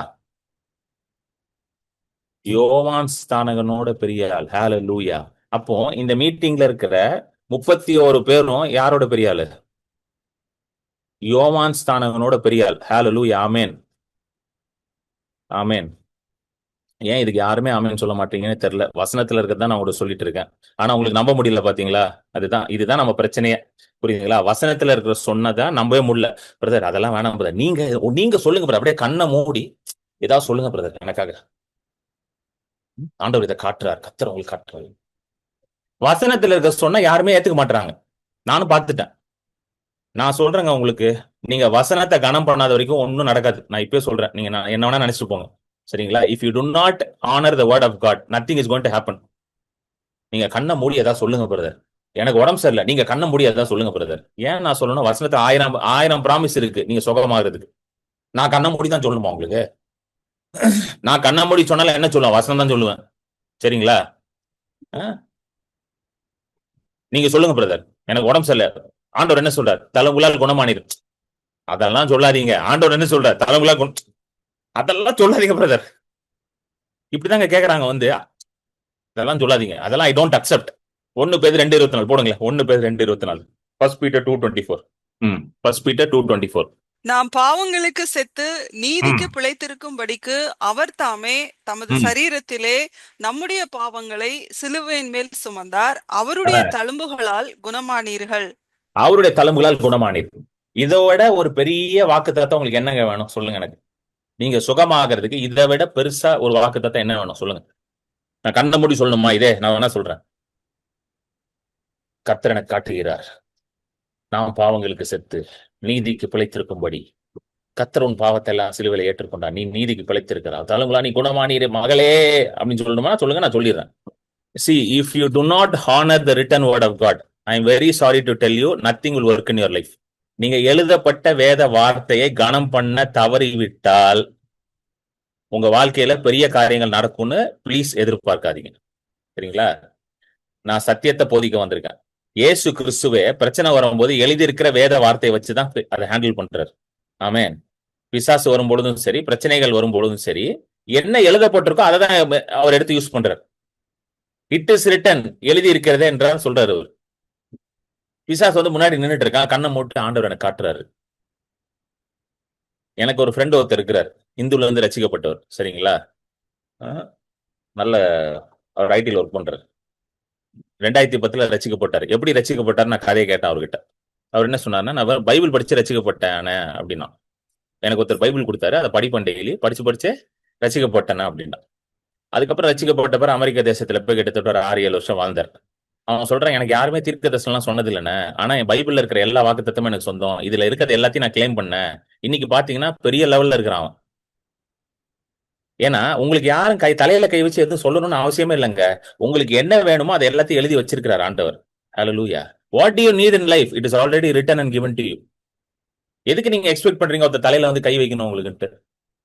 எதுக்கு ஒரு தீர்க்கதரிசி என் வீட்டுக்கு வரணும் வந்து சொல்லணும்னு எதிர்பார்க்கறீங்க? இல்ல அது சொன்னா மட்டும் நீங்க நம்பிடுவா போறீங்க? என்ன சொல்ல இல்ல கேக்குறேன், நான் சொன்னா மட்டும் நம்பிடுவா போறோம்? கொஞ்ச நாள் கழிச்சு நடக்கலன்னு அவரு கள்ள தீர்க்கதரிசிங்க, தப்பா சொல்லிட்டு போயிட்டாரு. Why do you expect all these things? இருக்குது. உங்களுக்கு என்ன வேணும்? உங்களுக்கு பினான்சியல் சக்சஸ் வேணுமா? போய் படிங்க. உபாமம் 28 எடுத்து படிங்க ஃபுல்லா. அன்னைக்கு நான் ஒரு ஷார்ட்ஸ் ஒன்று பார்த்துட்டு இருந்தேன். என் ஃப்ரெண்டு ஜோஷ்வா ஜேம்ஸ் இருக்காருல்ல, நிறைய பேர் அவர் மீட்டிங் அட்டன் பண்ணி அவர் சூப்பரா சொல்லியிருந்தாரு. என்ன சொல்லியிருந்தாருன்னா, ஒருத்தர் வந்து இந்த உபாமம் 28 ஒரு வசனம் இருக்குல்ல, வானத்தின் பலகினை திறந்து இடம் கொள்ளாத வரைக்கும் உன்னை ஆசீர்வதிப்பேன். எங்க அந்த வசனம் போடுங்க, அந்த வசனத்தை போடு விஜய். உபாமம் 28. கர்த்தர் உன் களஞ்சியங்களிலும் நீ கையிடும் எல்லா வேலையிலும் உனக்கு ஆசீர்வாதம் கட்டளையிடுவார். உன் ம். தேவனாகிய கர்த்தர் உனக்கு கொடுக்கும் தேசத்திலே உன்னை இல்ல ஆசீர்வதிப்பார். இல்ல 12 போடுங்க, 12. ஏற்ற காலத்தில் உன் தேசத்திலே மழை பெய்யவும் நீ ம். கையிட்டு செய்யும் வேலைகளை எல்லாம் ஆசீர்வதிக்கவும் ம். கர்த்தர் உனக்கு தமது நல்ல பொக்கிஷ சாலையாகிய வானத்தை திறப்பார். நீ வானத்தை திறப்பார். நீ அநேகம் ஜாதிகளுக்கு கடன் கொடுப்பாய், நீயோ கடன் வாங்காதிருப்பாய். வானத்தை திறப்பார் அப்படின்னு போட்டிருக்கு. கரெக்டா? வானத்தை திறந்து ஆசீர்வதிப்பார். இவர் அந்த இது உட்காந்து ஜோமனம் சார், ஆண்டவரே வானத்தை திறந்து ஆசீர்வதிப்பீங்கன்னு சொல்லிட்டீங்க, அப்பனா வானத்தை திறந்து ஆசீர்வதிங்க, வானத்தை திறந்து ஆசீர்வதி ஜோமனம் ஆரம்பிச்சிட்டாராம். அப்படின்னா அர்த்தம் கன்ஃபர்ஸ் பண்றாரு, வேர்ட் எடுத்து கன்ஃபர்ஸ் பண்றாரு. வானத்தை திறந்து போனீங்கன்னா வானத்தை திறக்கட்டும், வானத்தை திறந்து ஆசீர்வாதம் வரட்டும் வரட்டும் வரட்டும்ட்டு லிட்டரலா எடுத்துக்கிட்டாருங்க அவரு மனுஷன். he took it very seriously. 3வது மாடியில அவங்க வீட்டுல ஒரு ஒரு ஒரு அம்மா இருக்குதான். அந்த அம்மா ஒரு நாள் வருதான், ஓடி வந்து, எனக்கு தூக்கமே வர மாட்டீங்க, உனக்கு இந்த $1000 கொடுக்கணும், இந்த $1000 கொடுக்கணும், இந்த $1000 கொடுக்கணும்னு என்னை போட்டு உள்ள ஓடிக்கிட்டே இருக்குது, குறைஞ்சு எடுக்குதுன்னு சொல்லிட்டு இந்த $1000 புடின்னு சொல்லிட்டு ஓடிச்சான் வந்து கொடுத்துட்டு. புரியுதுங்களா? சோ இதெல்லாம் எதுக்கு எழுதப்பட்டிருக்குன்னு நினைக்கிறீங்க? சும்மா ஓகே, பாவம் கிரண் பால், அவன் கொஞ்சம் அவன் மனசு கொஞ்சம் கோணா கூடாது, அதனால என்ன பண்ணிக்கலாம், கொஞ்சம் இதெல்லாம் எழுதி வைக்கலாம். பாவம் பையன் ரொம்ப கஷ்டப்படுறான், கொஞ்சம் அவனை இது ஆறுதல் படுத்துவான் அவனை கொஞ்சம், அதுக்காக எழுதி வச்சிருக்காங்க. You understand? புரியுதுங்களா உங்களுக்கு சொல்றது? ஹல்லேலூயா, ஆமென். சோ எல்லாமே இதுல எழுதப்பட்டிருக்கு. இப்போ நீங்க வந்து பாத்தீங்கன்னா, இந்த குஷ்டரோகி ஒருத்தவரான் மத்தேயு 8ல 2வது வசனம் 3வது வசனம் படிங்க குயிக்கா. மத்தேயு 8:2-3. சோ அவன் வந்து என்ன கேட்பானா, இயேசு கிட்ட வந்து 2:3 படிங்க சிஸ்டர். மத்தேயு 8:2-3. அப்பொழுது குஷ்டரோகி ஒருவன் வந்து அவரை ம். பணிந்து, ஆண்டவரே உமக்கு சித்தமானால் என்னை சுத்தமாக்க உம்மால் ஆகும் என்றான். இயேசு ம். தமது கையை நீட்டி அவனை தொட்டு, எனக்கு சித்தம் உண்டு, சுத்தமாகு என்றார். உடனே குஷ்டரோகம் நீங்கி அவன் சுத்தமானார். இதை எடுத்து வச்சுட்டு நம்ம என்ன ஜெபம் பண்ண ஆரம்பிச்சிட்டோம்னா, சித்தமானால் சித்தமானால் சித்தமானால். சோ ஆண்டவர் சித்தம் உண்டுன்னு சொன்னாரு, அதனாலதான் சுகமாயிட்டான். சோ இதை எடுத்து வச்சு நம்ம எப்போ ஜெபம் பண்ணிட்டு இருக்கோம்? இன்னைக்கு ஜெபம் பண்ணிட்டு இருக்கோம். கரெக்டா இல்லையா? சித்தமானால் என்னை சுகமாக்குங்க. அந்த குஷ்டரோகிக்கு உங்களுக்கு சித்தம் இருந்துச்சு, அதே போல என் மேலேயும் உங்களுக்கு சித்தம் இருந்தால் என்னை சுகமாக்குங்க அப்படின்னு ஜெபம் பண்ணிட்டோம். அடுத்தது ஒண்ணு இருக்குது, அதையும் அது சொல்லிட்டு உங்களுக்கு என்ன மேட்டர்னு சொல்றேன். அதே தொடர்ந்து படிச்சீங்கன்னா ரோம நூற்றுக்கு அதிபதி வருவான். கரெக்டா? ரோம நூற்றுக்கு அதிபதி வந்துட்டு, ஆண்டவரே ஒரு வார்த்தையை சொல்லும் அப்படின்வான். அவன் என்ன சொல்லுவானா, ஆண்டவரே நீங்க ஒரு வார்த்தையை சொல்லுங்க. எங்க சொல்றான் அவன்? 8வது வசனம். நூற்றுக்கு அதிபதி பிரதியுத்தரமாக, ஆண்டவரே நீர் என் வீட்டுக்குள் பிரவேசிக்க நான் பாத்திரன் அல்ல, ஒரு வார்த்தை மாத்திரம் சொல்லும், அப்பொழுது என் வேலைக்காரன் சொஸ்தமாவான். ஒரு வார்த்தை மட்டும் சொல்லுண்டு. சோ நம்ம என்ன சொல்றோம், ஆண்டவரே ஒரு வார்த்தை சொல்லுங்க ஆண்டவரே, ஒரு வார்த்தை சொல்லுங்க ஆண்டவரே, ஒரு வார்த்தை சொல்லுங்க ஆண்டவரே. சோ அதை போய் என்ன பண்றோம், ஊழியக்கார்ட்ட போய் கேட்கிறோம், ஆண்டவர் என்ன வார்த்தை சொல்றாரு, ஆண்டவர் என்ன வார்த்தை சொல்றாரு, ஆண்டவர் என்ன வார்த்தை சொல்றாரு. கரெக்டா இல்லையாங்க? கேட்கிறோமா இல்லையாங்க? இப்படிதான் கேட்டே இருக்கிறோம், என்ன வார்த்தை சொல்றாரு சொல்லுங்க, ஆண்டவர் உங்களுக்கு என்ன காட்டுறாரு, ஆண்டவர் என்ன காட்டுறாரு. புரியுதுங்களா? இப்படியே சொல்லிட்டே இருக்கோம். நல்ல கவனிங்க, இந்த 2 சம்பவமும் எப்ப நடந்துச்சு? இயேசு சிலுவைக்கு போறதுக்கு முன்பதாக நடந்த காரியம், இயேசுவின் ரத்தம் சிந்தப்படுறதுக்கு முன்பதாக நடந்த காரியம், அவருடைய தழும்புகளால் நீங்கள் சுகமானீர்கள் என்ற அந்த காரியம் நடக்கிறதுக்கு முன்பதாக நடந்தது. So even before the atonement all these things are happening. அதாவது சிலுவையில அந்த இயேசு பலியாகணும்ல, அதுக்கு முன்னாடி நடக்குது இதெல்லாம். அப்போ கேட்கறான், இந்த இந்த எனக்கு ஒரு வார்த்தையை கொடுங்க ஆண்டவரே. அப்போ எப்ப கேட்கறான், சித்தமானால்ட்டு. அப்புறம் இன்னொரு அம்மா வருது, மார்க் 5ல வருது. அது என்ன பண்ணுது, வஸ்திரத்தின் ஓரத்தை தொட்டால் ஆகிலும் சொல்லிட்டு சுத்திட்டு இருக்கு. இன்னைக்கும் நிறைய பேர் எனக்கு தெரியும், அந்த தேவ மனுஷன் என் கையை தலையில வச்சாதாங்க எனக்கு நடக்கும், அவர் சட்டையா அவர் கோட்டையாவது நான் போய் தொட்டரணுங்க, அவர் ஷூவையாவது நான் போய் தொட்டரணுங்க. சில மீட்டிங்லாம் நான் அட்டன் பண்ணிருக்கேன், தேவ மனுஷர் வந்து ஹேண்ட் கர்ச்சீஃப் எல்லாம் கொடுப்பாரு எல்லாருக்கும். ஒரு மீட்டிங் நான் போனா அவர் எல்லாருக்கும் ஹேண்ட் கர்ச்சீஃப் கொடுக்குறாரு, கொடுத்துட்டு இதை நீங்க வச்சுக்கோங்க, இதை நீங்க உங்க பைபிள்ல வச்சீங்கன்னா உங்களுக்கு ஆசீர்வாதம் அப்படின்னு கொடுத்தாரு. மக்களும் பருதாம இப்ப வாங்கிட்டு இருக்காங்க எல்லாம் போயிட்டு. எனக்கு கஷ்டமா இருந்துச்சு, என்னடா இது இப்படி பண்றாங்க அப்படின்ட்டு. அப்ப அவங்க நம்பிக்கை எது மேல போயிடுச்சு, ஹேண்ட் கர்ச்சீஃப் மேல போயிடும். எல்லாம் பைபிள்ல ஹேண்ட் கர்ச்சீஃப் வச்சிருவான், பைபிள படிக்க மாட்டான், ஹேண்ட் கர்ச்சீஃபே பாத்துக்கிட்டு இருப்பான். வந்துடும் வந்துடும் ரைட், வந்துடும் ரைட். இது ஹேண்ட் கர்ச்சீஃப் எடுத்து இப்படி வச்சுப்பான், உள்ள வச்சுட்டு டெய்லி பார்ப்பான், பைபிள திறப்பான், ரைட், அதனால ஹேண்ட் கர்ச்சீஃப் இருக்கு, ரைட், டெய்லி ஹேண்ட் கர்ச்சீஃபை பார்த்து மூடி வச்சிருவான். அவர் டிஸ்ட்ரிபியூட் பண்றாரு அவர் எல்லாருக்கும். இதுல வந்து கர்த்தர் எனக்கு சொன்னார், இந்த ஹேண்ட் கர்ச்சீஃப்ல வந்து வல்லமை இருக்குதான், இதை எடுத்து வச்சுட்டுனா உனக்கு கடனே வராது அப்படின்ட்டு. அந்த மீட்டிங் போனா பாதி பேர் கடன்ல இருக்கவங்க எனக்கு தெரியுங்க. அந்த மீட்டிங் வந்தா கடன்ல இருக்க ஒருத்தெல்லாம் பிசினஸ் லாஸ் ஆயிடுச்சு. அந்த மீட்டிங் வந்தவர் அந்த ஹேண்ட் கர்ச்சீஃப் வாங்கிட்டு வந்து வச்சாரு வீட்டுல. இதுல என்னங்க இருக்கு? ஹலோ, இது என் ஹேண்ட்கர்ச்சிப் தான். இதுலதான் மூஞ்செல்லாம் தொடச்சேன், இப்படிலாம் பண்ணேன். இதுல என்ன இருக்கு? இதுல வல்லமை இருக்கு?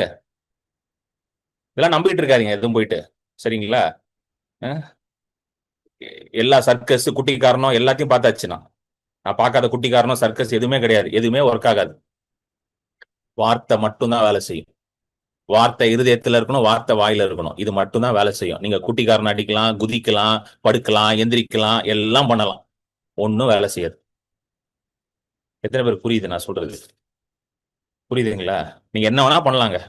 Jesus never came to start a circus. இயேசு கிறிஸ்து சர்க்கஸ் ஆரம்பிக்க வரல.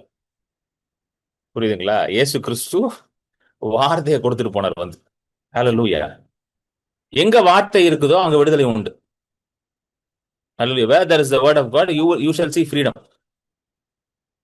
Hallelujah.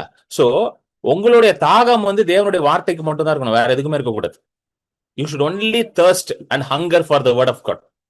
வேற எதுக்குமே இருக்கக்கூடாது. அதுக்கு நீங்க என்ன வேணா பண்ணலாம். அதுக்கு நீங்க என்ன வேணா பண்ணாங்க, தப்பே கிடையாது. நான் வார்த்தையை கேட்கறதுக்கு செலவு பண்ணி எங்கேயெல்லாம் போய் உட்காந்து கேட்டுட்டு வருவேன். எங்கெங்கெல்லாம் போய் உட்காந்து வார்த்தையை கேட்டுட்டு வரேன். நான் போற மீட்டிங் எல்லாமே பாத்தீங்கன்னா தலையில கை வச்சு, நான் உன் தலையில கை வச்சாதான் நீ ஆசீர்வாதமா இருப்ப அப்படின்னு எந்த ஊழியக்காரங்க சொன்னாலும் அந்த மீட்டிங் நான் போகவே மாட்டேன். தெரியுமா உங்களுக்கு? நான் போகவே மாட்டேன். அவர் எவ்வளவு பெரிய ஆளா இருந்தாலும் சரி, எவ்வளவு வல்லமை அற்புதம் செஞ்சாலும் சரி, நான் உன் தலையில கை வச்சாதான் நீ ஆசீர்வாதமா இருப்பேன்னு சொன்னார்னா அங்க போகவே மாட்டேன். நான் போகவே மாட்டேனா. ஏன்னா அவர் அற்புதம் செய்யறாரு, அடையாளம் பண்றாரு, அதற்காக வந்து அவர் சொல்றதெல்லாம் கரெக்ட் கிடையாது. ஏன்னா அவர் கடைசியில் என்ன சொல்லிட்டாரு? எல்லாத்தையும் பண்ணிட்டு என்கிட்ட வா, நான் தலையில கை வைக்கின்றார். அதுவே ஃபால்ஸ் டாக்டர் தான், அதுவே தப்பு தான். இப்ப நான் ஹீலிங் பண்றேன்னா என்னோட அதிகமா நீங்க பண்ணலாங்க, அது தெரியுமா உங்களுக்கு? இதுதான் சத்தியம். ஏன்னா இயேசுவே தாங்க சொன்னாரு யோவான் 14ல, என்னை விசுவாசிக்கிறோம் நான் செய்ததை விட மேலாங்க நான் காரியன்னு இயேசுவே சொல்லிட்டாரு. அப்ப கிரண் பால் அதான் சொல்லணும். எங்க என் மீட்டிங் வரீங்க, என் சத்தியத்தை கேட்கறீங்க, அப்ப நான் என்ன சொல்றேன்? என்னோட ஜாஸ்தியா பண்ணலாம். எத்தனை பேர் விசுவாசிக்கிறீங்க? இன்னும் நிறைய பிசாஸ் ஓட்டலாம். நீங்க என்னோட நிறைய பிசாஸ் நீங்க ஓட்டலாம். அது தெரியுமா உங்களுக்கு? நம்புறீங்களா இல்லையாங்க? ஏன்னா இயேசுவே சொல்லிட்டாரு அவரோட ஜாஸ்தி பண்ணான்ட்டு. பேதுரு அவரோட நிறைய பண்ணிட்டாரு. இயேசு நடந்து போய் இயேசுவோட நிழல் பட்டு சுகமாச்சுன்னு எங்கேயுமே ரெக்கார்டு கிடையாது. பேதுரு நடந்து போய் சுகமாச்சுன்னு, நிழல் பட்டு சுகமாச்சுன்னு ரெக்கார்டே இருக்கு. அப்ப யார் ஜாஸ்தி பண்ணிருக்கா? இயேசுவோட பேதுரு தான் பண்ணிருக்காரு. இயேசு அதை பார்த்து சந்தோஷப்பட்டிருப்பாரு. மேல உட்காந்துட்டு பிதாவோட வலது பஸ்ல உட்காந்துட்டு 2 பேரும் பேசியிருப்பாங்க, பிதாவும் இயேசுவும். பிதா சொல்லியிருப்பாரு இயேசு கிட்ட, டே பரவாயில்லடா, நல்லா ட்ரைனிங் கொடுத்துருக்கடா அந்த பீட்டருக்கு, நல்லா பண்றான், சூப்பரா, very proud of you my son அப்படின்னு இருப்பாரு பிதா. என்னங்க அப்படித்தானே பேசுவாங்க? நல்லா பரவாயில்ல, நல்லா 3 வருஷம் நல்லா சொல்லி கொடுத்துருக்கு அப்படின்ட்டு. அப்புறம் இயேசு அங்க இருந்து ஹோலி ஸ்பிரிட் சொல்லுவார், ஹோலி ஸ்பிரிட் குட் ஜாப், நல்லா நீங்க வேலை செய்றீங்க ஹோலி ஸ்பிரிட், பேதுருக்குள்ள இருந்து நல்லா வேலை செய்றீங்க நீங்க, very good job. Holy Spirit பேதுரு கிட்ட சொல்லுவார், வெரி குட் ஜாப், நல்லா விசுவாசிக்கிற நீ அப்படின்ட்டு. என்னங்க கரெக்டா இல்லையாங்க? இதுதான் communion and relationship with God. இதுதான் தேவனோட இருக்கிற ஐக்கியம். ஹல்லேலூயா. God wants you to do more than him. அது தெரியுமா உங்களுக்கு? அந்த வசனத்தை போடுங்க, யோவான் 14 14 12 சாரி. மெய்யாகவே மெய்யாகவே 12.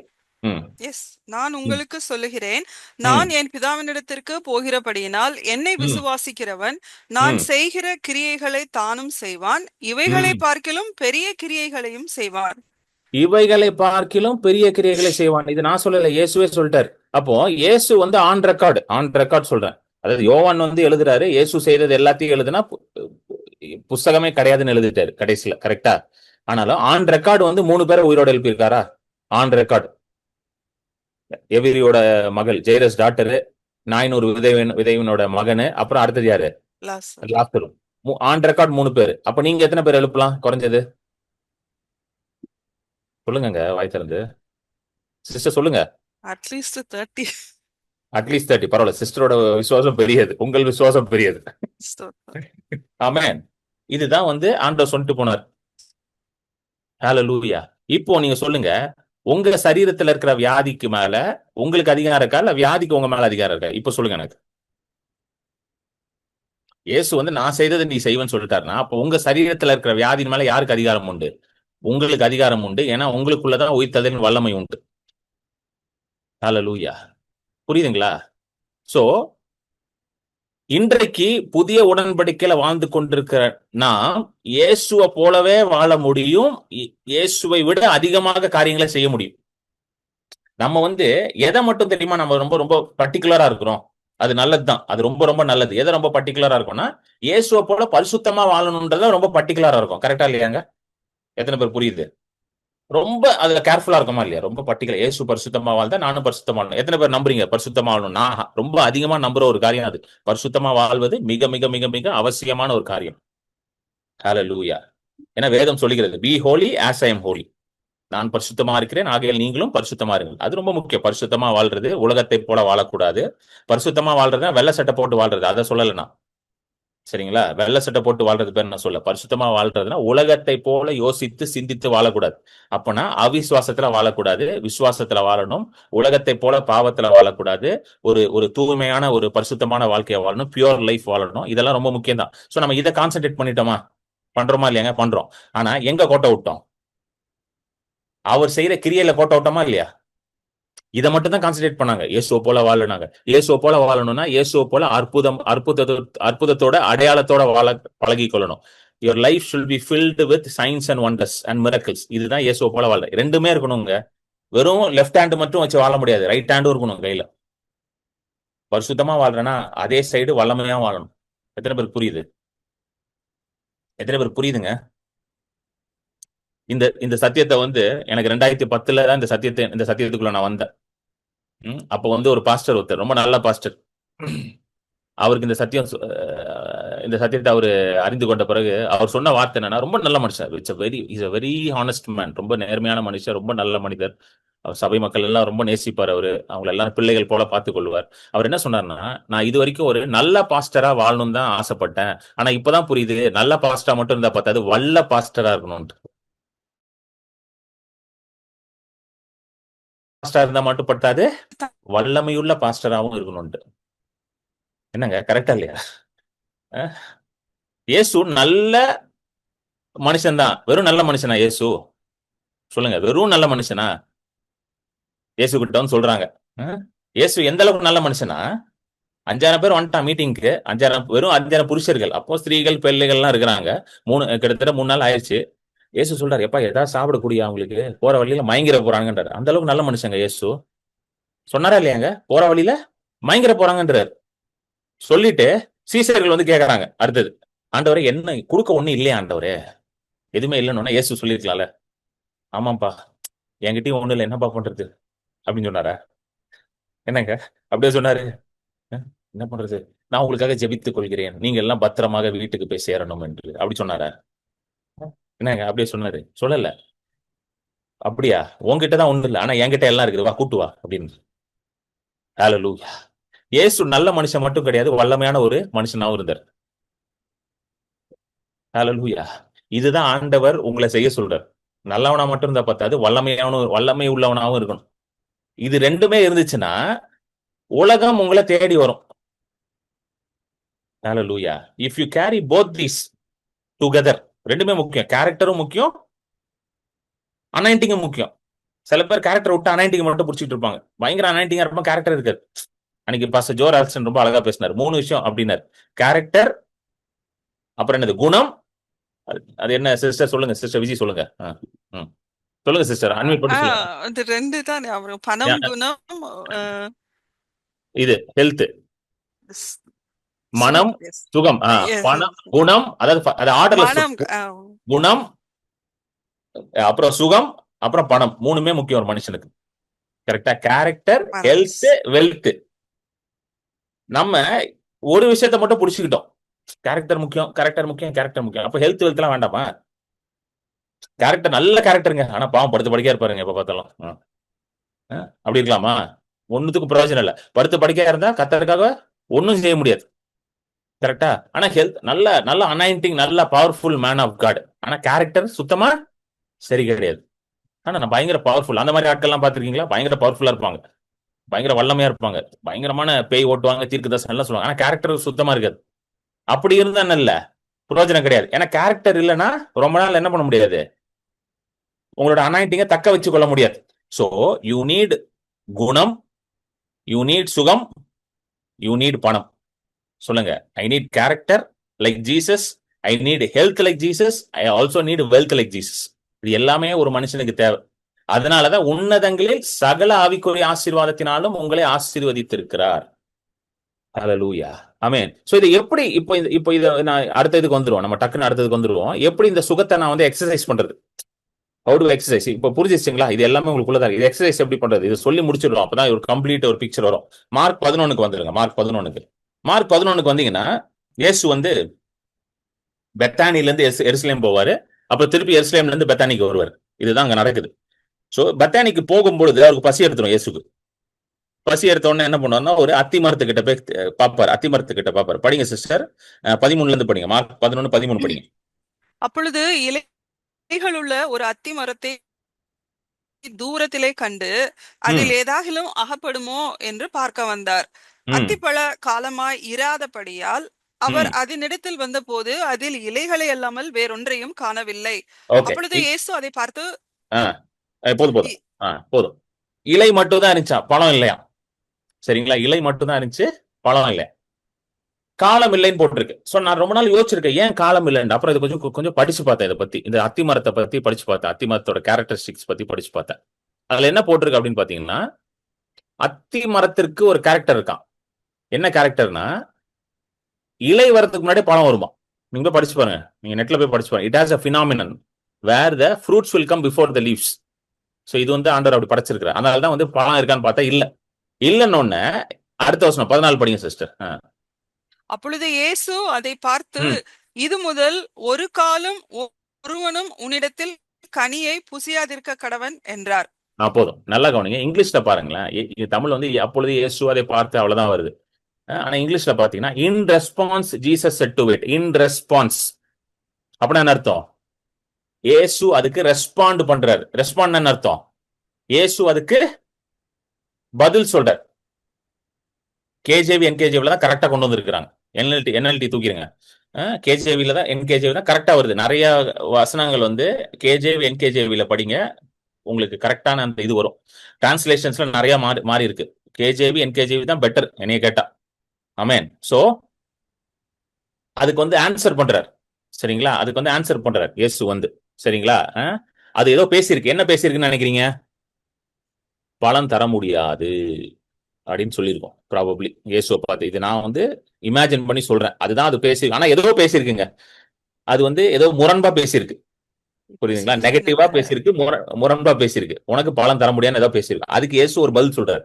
என்ன சொல்றாரு? இனி ஒருவனும் உன்னிடத்துல இருந்து கனியை புசிக்க கடவன் என்று அதை என்ன பண்ணாரு? அதை பார்த்து சொன்னாரா? அதை யார் கேட்டா? சீஷர்கள் கேட்டார்கள்னு போட்டிருக்கு. இதே வந்து கேட்டார்கள் போட்டிருக்கா? பேசிட்டு வந்துட்டார். வந்துட்டு திருப்பி எங்க எருசலேம் போறாரு. எருசலேம் போயிட்டு அங்க போயிட்டு தேவாலயத்தெல்லாம் என்ன பண்ணுவாரு? சுத்தம் பண்ணுவார். எல்லாத்தையும் அடிச்சு துரத்திட்டு திரும்ப வருவார். திரும்ப ரிட்டர்ன் ஆகும்போது என்ன நடக்கும்னா, படிங்க 20 படிங்க. மறுநாள் காலையிலே அவர்கள் ம், அவ்வழியாய் போகும்போது அந்த ம். அத்தி மரம் வேரோடே பட்டு போயிருக்கிறதை கண்டார்கள். வேரோடு மறுநாள் வரும்பொழுது, அதாவது பெத்தானியில இருந்து எருசலேம் போயிட்டு வேலையை முடிச்சுட்டு அடுத்த நாள் வரும்போது பட்டு போயிருச்சு. வேரோட பட்டு போயிருச்சு. ஃபுல்லா காஞ்சிருச்சு. சரிங்களா? அதை கண்டார்கள். ஆமென். அடுத்த வசனம். பேதுரு நினைவு கூர்ந்து அவரை நோக்கி, ரபி, இதோ நீர் சபித்த அத்தி மரம் பட்டு போயிற்று என்றான். இயேசு பேதுரு அவர்களை, படிங்க. இயேசு அவர்களை நோக்கி, தேவனிடத்தில் விசுவாசம் உள்ளவர்களாயிருங்கள். போதும் எவனோ போதும் போதும் போதும். பேதுரு உடனே இயேசுவை பார்த்து கேட்கறான், ஆண்டவரே பட்டு போயிடுச்சு. ஒரு எக்ஸைட்டடா கேட்டிருப்பான்னு நினைக்கிறேன் எனக்கு தெரிஞ்சு. அவன் படிக்கும்போது எப்படி போயிடுவான் பேதுரு? அதை நினைத்து பார்த்து, ஆண்டவரே அப்படிலாம் கேட்டிருக்க மாட்டாரு. அப்படிலாம் கேட்டிருக்க மாட்டாரு. பேதுரு எப்படி கேட்டிருப்பாரு? அவர் ஏற்கனவே நல்லா வாய் பேசுவாரு பேதுரு. ஆண்டவரே பாருங்க, கத்திருப்பான் பேதுரு. பாருங்க, நீங்க சபிச்சீங்க, கெட்டு போயிடுச்சுன்னு இயேசு பதில் சொல்லியிருப்பாரு. எப்படி பதில் சொல்லிருப்பான்னு நினைக்கிறீங்க?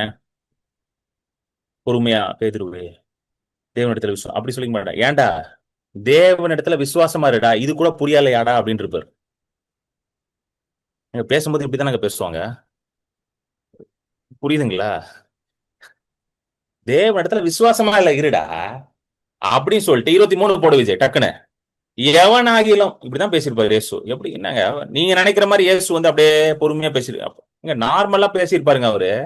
ஏன்டா தேவனிடத்துல விசுவாசமா இரு, எவனாயிலும் இந்த மலையை பார்த்து நீ பெயர்ந்து சமுத்திரத்துல தள்ளுண்டு போய் என்று சொன்னா நீ சொன்னதை அப்படி ஆகும். இப்படிதாங்க பேசியிருப்பாரு இயேசு. ஏன்டா இதுக்கு என்னடா ஆச்சரியப்பட்டுட்டு இருக்கீங்க? எவன் சொன்னாலும் நடக்கும்டா. எத்தனை பேருக்கு புரியுது? இன்னைக்கு அதான் ஆண்டவர் சொல்றாரு, எப்பா நீ சொன்னாலும் நடக்கும்பான்றாரு. ஹalleluya. நீங்க உங்க வியாதியை பார்த்து பெயர்ந்து சமுத்திரத்திலே தள்ளுண்டு போ என்று சொல்லி தான் சொன்னபடியே நடக்கும் என்று தான் இருதயத்தில் சந்தேகப்படாமல் விசுவாசித்தால் அவன் சொன்னபடியே அந்த வியாதி அவனை விட்டு விலகி போகும் என்று மெய்யாகவே உங்களுக்கு சொல்லுகிறேன். இததான் ஆண்டவர் இன்னைக்கு சொல்லிட்டு இருக்காரு உங்ககிட்ட.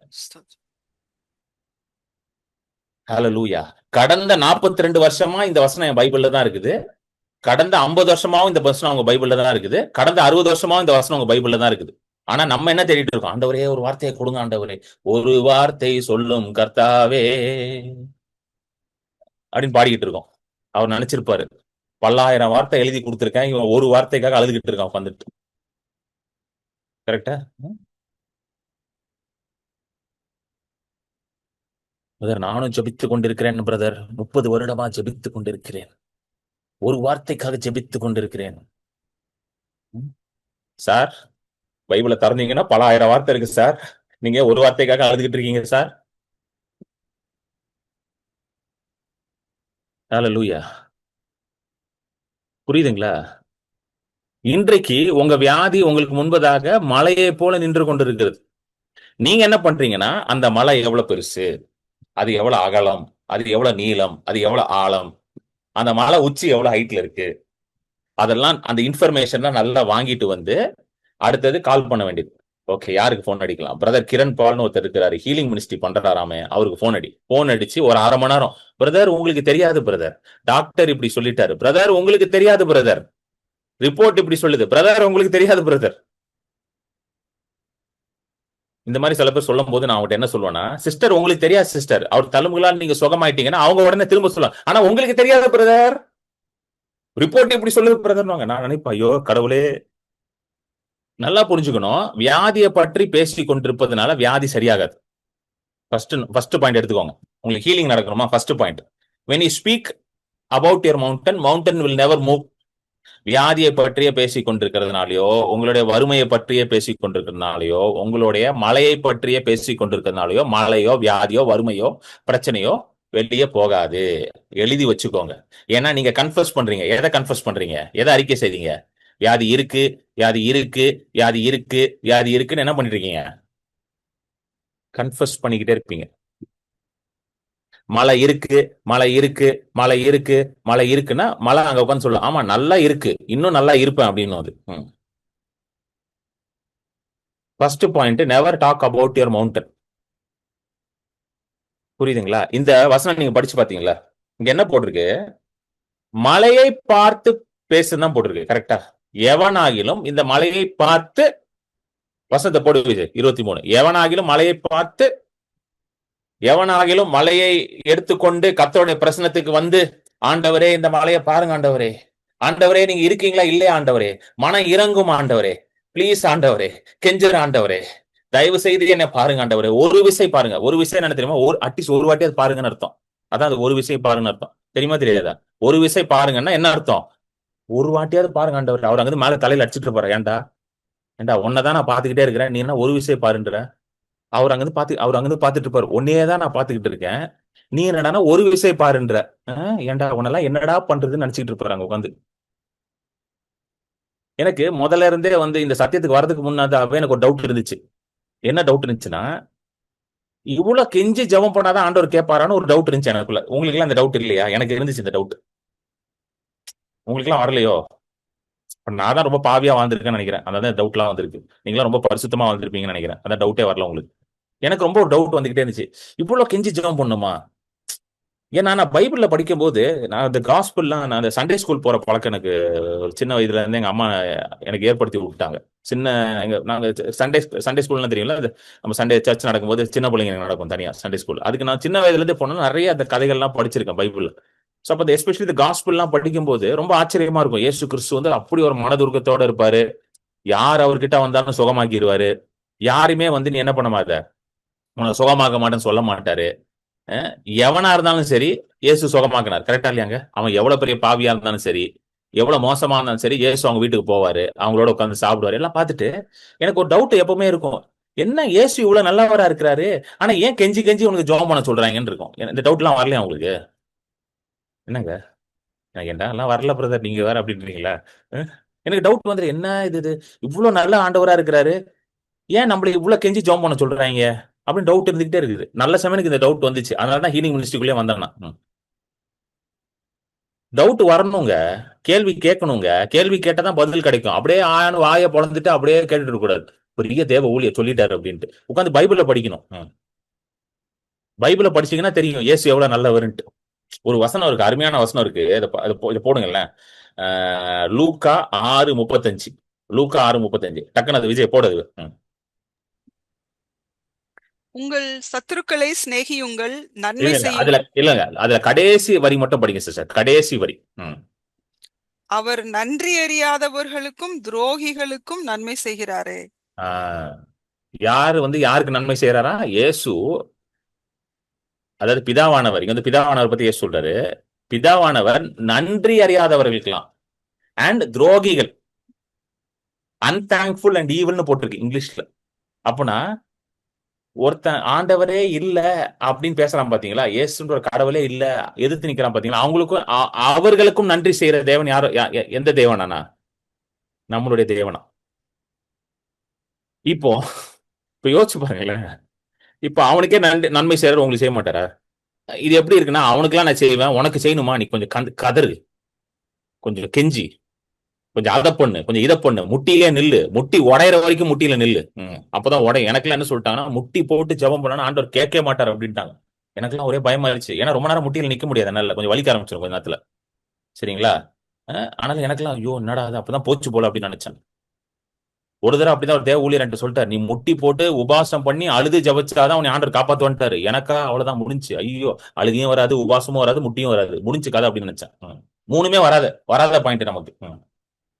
நான் சொல்றது ஒரு 25 வயசு இருக்கும்போது, நான் வாலிப நாட்கள்ல இருக்கும்போது, இன்னும் நான் வாலிபன் தான் இயேசு நாமத்துல, ரொம்ப வாலிபனா இருக்கும்போது, அப்போ ஒரு 20 வருஷத்துக்கு முன்னாடி முட்டி போட்டு இப்படியே சொன்னார், முட்டி போட்டு உபாசம் பண்ணி அழுது நீ ஜெபிச்சாதான் ஆண்டவர் உன்னை கேட்பாருன்ட்டாரு. ஏன்னா அவர் என்ன கேட்டாரு, ஜெபிப்பியான்னு கேட்டாரு. ஜெபிப்ப அங்கிள் அப்படின்னா, அழுவியான்னு கேட்டாரு. அழமாட்டேன், அழுது ஜெபிக்கணும்ட்டாரு. ஏன்னா ஜெபி பண்றதுக்கு எஸ் சொல்லிட்டேன்னா அவர் யோசிச்சாரு, இவன் ஜெபிக்கிறான், இவனை அடுத்த பாயிண்ட்ல புடி அழு அப்படின்ட்டு. நான் யோசிக்கிறேன், அழுகே வராதே நமக்கு அப்படின்னு யோசிச்சுக்கிட்டு இருக்கேன். இது எதுவுமே இயேசு பண்ண சொல்லலைங்க, ஆனா நம்ம தான் பண்ணிக்கிட்டு இருக்கோம் உட்காந்து. பேதுரு கிட்ட போயிட்டு, பேதுரு 3 தடவை மறுதளிச்சிட்ட, ஒழுங்கா அழுது ஜெபம் பண்ணிடு. புரியுதா? ஒழுங்கா அழுது ஜெபம் பண்ணு, ஒழுங்கா முட்டி போட்டு ஜெபம் பண்ணு, அழுது ஜெபம் பண்ணு, உபாசம் பண்ணி ஜெபம் பண்ணு. ஒரு வாரத்துக்கு மீன் எல்லாம் சாப்பிடக்கூடாது, நீ நான்வெஜ் எல்லாம் கட்டு உனக்கு. நீங்க போய் படிச்சு பாருங்க, யோவான் கடைசி அதிகாரம். அவர் மீன் எடுத்து பொரிச்சு வச்சு பேதுருக்கு ஊட்டி விட்டு சாப்பிட வச்சு, அதுக்கப்புறம் பேதுருட்ட போய் கேட்பாரு, என் ஆடுகளை நீ மேய்ப்பாயாகன்ட்டு. பேதுரு நினைச்சிருப்பான், என்ன ஆண்டவர் அவரு, எனக்கு சொத்தையும் போட்டு ஃபிஷ் ஃப்ரையும் கொடுத்து, அதுக்கப்புறம் என்ன ஆண்டவர் பாத்தீங்களா நம்ம ஆண்டவர். யோசிச்சு பாருங்க, இப்படிப்பட்ட ஆண்டவரை நம்ம எப்படி மாத்தி வச்சிருக்கோம் தெரியுமா? ஏதோ ஒரு சைக்கோ ஆண்டவர் மாதிரி மாத்தி வச்சிருக்கிறோம், சாடிஸ்ட் மாதிரி. நான் சொல்றேங்க, நீங்க கர்த்தருடைய அன்பை மட்டும் புரிஞ்சுக்கிட்டீங்கன்னு வச்சுக்கோங்களேன், நான் உங்க வாழ்க்கையில நீங்க என்ன பிரச்சனை வந்தா நீங்க மேற்கொண்டுறீங்க, எழுதி வச்சுக்கோங்க. You will over come every thing in your life. எதுவுமே உங்களை மேற்கொள்ளாது. அவர் யாருன்னு புரிஞ்சிருச்சு, அவர் உங்களுக்காக என்ன செய்தார்னு உங்களுக்கு புரிஞ்சிருச்சு, அவர் எவ்வளவு உங்களை நேசிக்கிறான்னு புரிஞ்சிருச்சு, உங்களுக்குள்ள என்ன வல்லமை இருக்குன்னு உங்களுக்கு புரிஞ்சிருச்சுன்னா, நோபடி கேன் ஸ்டாப் யூ. ஒருத்தன் கூட உங்களை நிறுத்த முடியாது. தட்டி விட்டுட்டு போய்கிட்டே இருப்பீங்க நீங்க. வியாதியாவது, பிசாசாவது, பேயாவது, எல்லாத்தையும் தூக்கி போட்டு மிதிச்சுட்டு போவீங்க. ஹalleluya, ஹalleluya. அதனாலதான் பாத்தீங்கன்னா பிசாசும் மதமும், நல்லா கவனிங்க, பிசாசும் மதமும் சேர்ந்து சொல்றேன், கிறிஸ்தவ மதமும் எதை நீங்க அறிந்து கொள்ளக்கூடாதுன்னு நினைக்கிறது, இதை அறிந்து கொள்ளக்கூடாதுன்னு நினைக்கிறேன். என்கிட்ட ஜெபம் பண்ணு, கடைசி வரைக்கும் என்கிட்ட வா. ஒரு சர்ச்சில் போய் பிரசங்கம் பண்ண, இதெல்லாம் ரொம்ப வருஷத்துக்கு முன்னாடி ஊழியத்துக்கு வந்த புதுசுல பிரசங்கம் பண்ண. பாஸ்டர் வந்துட்டாரு, மதியானம் சாடும் போது பக்கத்துல உட்காந்துட்டாரு, பிரதர் நீங்க எல்லாருக்கும் ஜெபம் பண்ணணும்லாம் பிரசங்கம் பண்ணாதீங்க பிரதர், இப்படியே சொன்னார் பாஸ்டர் பக்கத்துல உட்காந்து. நான் சாப்பிட்டுட்டு இருக்கேன், வந்து உட்காந்துட்டாரு பக்கத்துல. நீங்க போய் விசுவாசிகள்லாம் போயிட்டு மத்தவங்களுக்கு ஜெபம் பண்ணுங்கலாம் சொல்லாதீங்க பிரதர் அப்படின்ட்டாரு. ஏன்னா அவரு பாவம் பயந்துட்டாரு, இவரு டப்பா காலி பண்ணி விட்டுருவாரு போல. கிரண் பால் எல்லாம் அவன் ஜெபம் பண்ண ஆரம்பிச்சானே, இவர்கிட்ட வரமாட்டானே எவனோ, டப்பா அவ்வளவுதான் டெபாசிட் போயிரும் போல பயந்துட்டாரு அவரு. ஏன் டெபாசிட் போகுது? கர்த்தர் உங்களுக்கு ஆதாரமா இருக்கும் போது டெபாசிட் எப்படிங்க உங்களுக்கு போகும்? கர்த்தர் தான் உங்களுக்கு ஆதாரம். ஹalleluya, God is your source. கர்த்தரே இருக்கிறாருங்க. வானத்தின் பலகனை திறந்து கொட்டு வராங்க உங்களுக்கு. நீங்க ஏங்க பயப்படுறீங்க? அஹ். நம்ம எல்லாம் கர்த்தரோட பிள்ளைகளா இருக்கிறோம். நமக்கு கொடுக்காம யாருக்கு கொடுப்பாரு? நம்ம விசுவாசிக்க விசுவாசிக்க நம்ப நம்ப நமக்கு செஞ்சுக்கிட்டே இருப்பாரு அவரு. அது தெரியுமா உங்களுக்கு? நம்ம செய்ய வேண்டியது ஒன்னே ஒண்ணுதாங்க. புதிய உடன்படிக்கையில் நம்ம ஒன்னே ஒண்ணுதாங்க செய்யணும். இரவும் பகலும் வேதத்தை எடுத்து படிக்கணும், தியானம் பண்ணணும், அதே பேசணும். அவ்வளவுதான். வேற எதுவும் நீங்க பண்ண வேண்டாம். அழ வேண்டாம், குதிக்க வேண்டாம், தாவ வேண்டாம், ஓட வேண்டாம், அஹ், கதற வேண்டாம், எதுவுமே நீங்க பண்ண வேண்டாம்.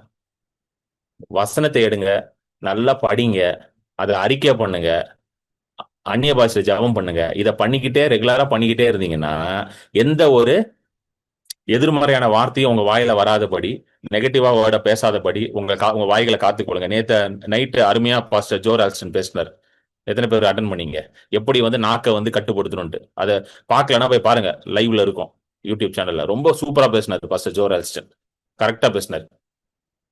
எப்படி நாக்கை கட்டுப்படுத்துறீங்கன்னா வாழ்க்கையில வந்து முன்னேற முடியும்ட்டு.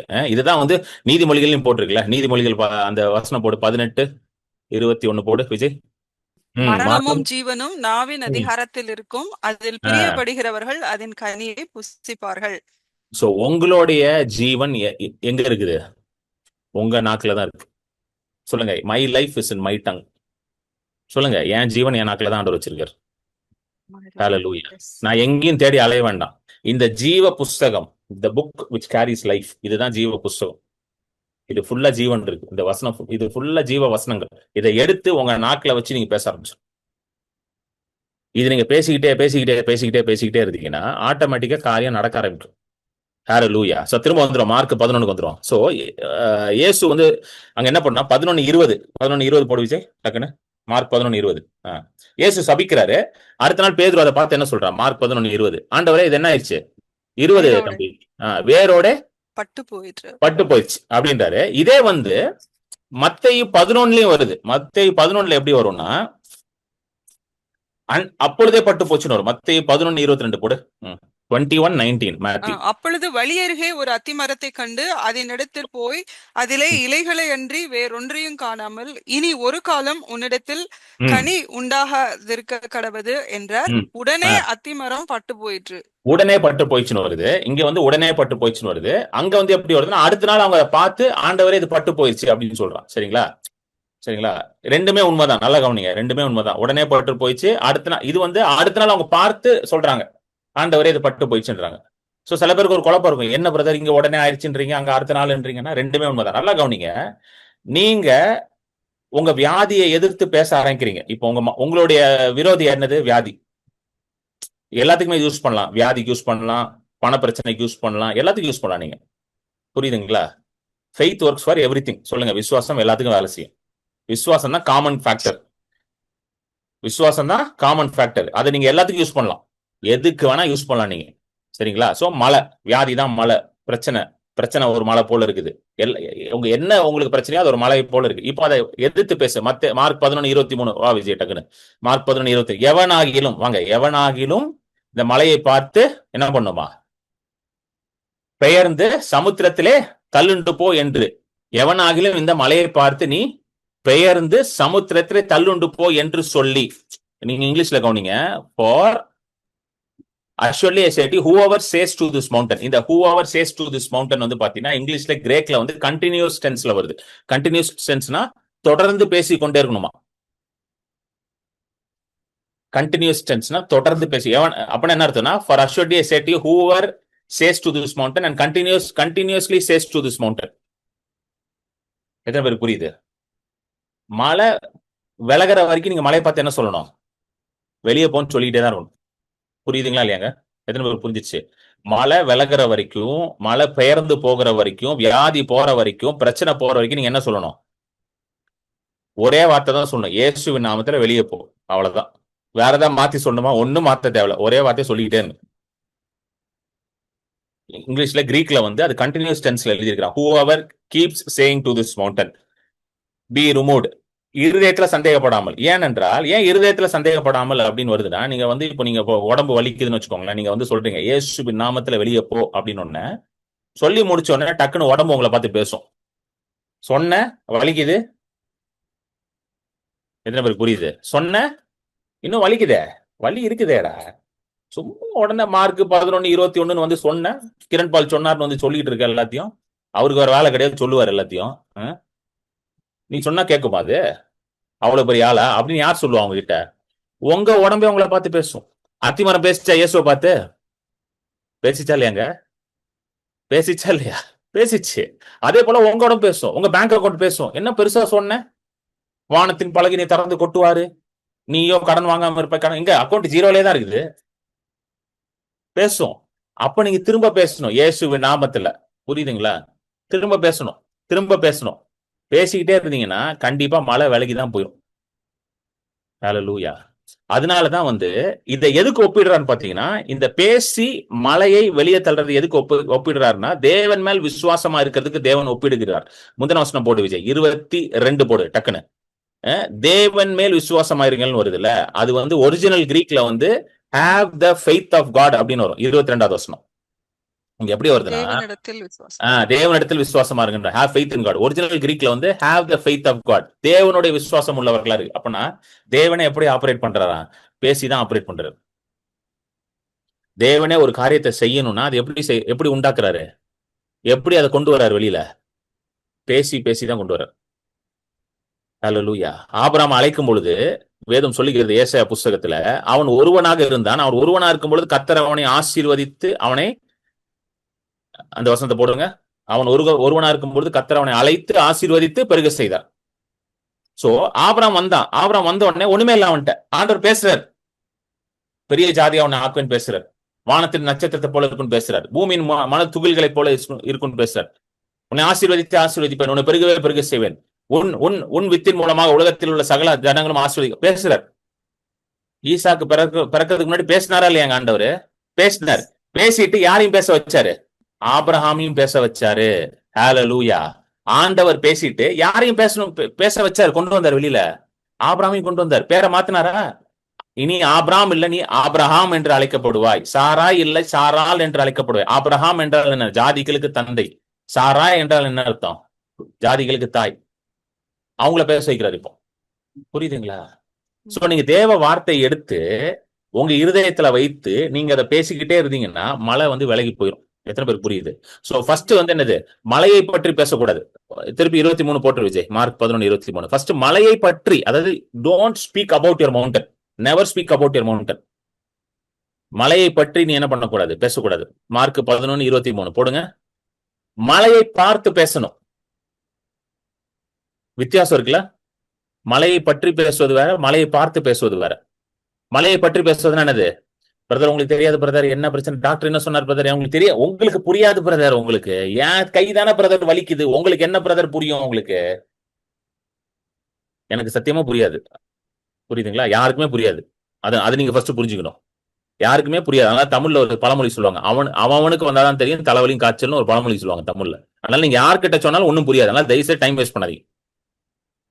எத்தனை பேருக்கு புரியுது இது எத்தனை பேருக்கு புரியுது?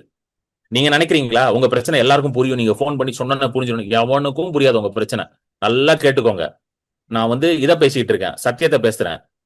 நீங்க நினைக்கிறீங்களா போன் பண்ணி இவர்கிட்ட சொன்னா அவர் அப்படியே புரிஞ்சு அவர் நமக்காக கதறி கண்ணீர் விட்டு அழுவார் நினைச்சிட்டு இருக்கீங்களா? யாரும் அழமாட்டாங்க உங்களுக்காக.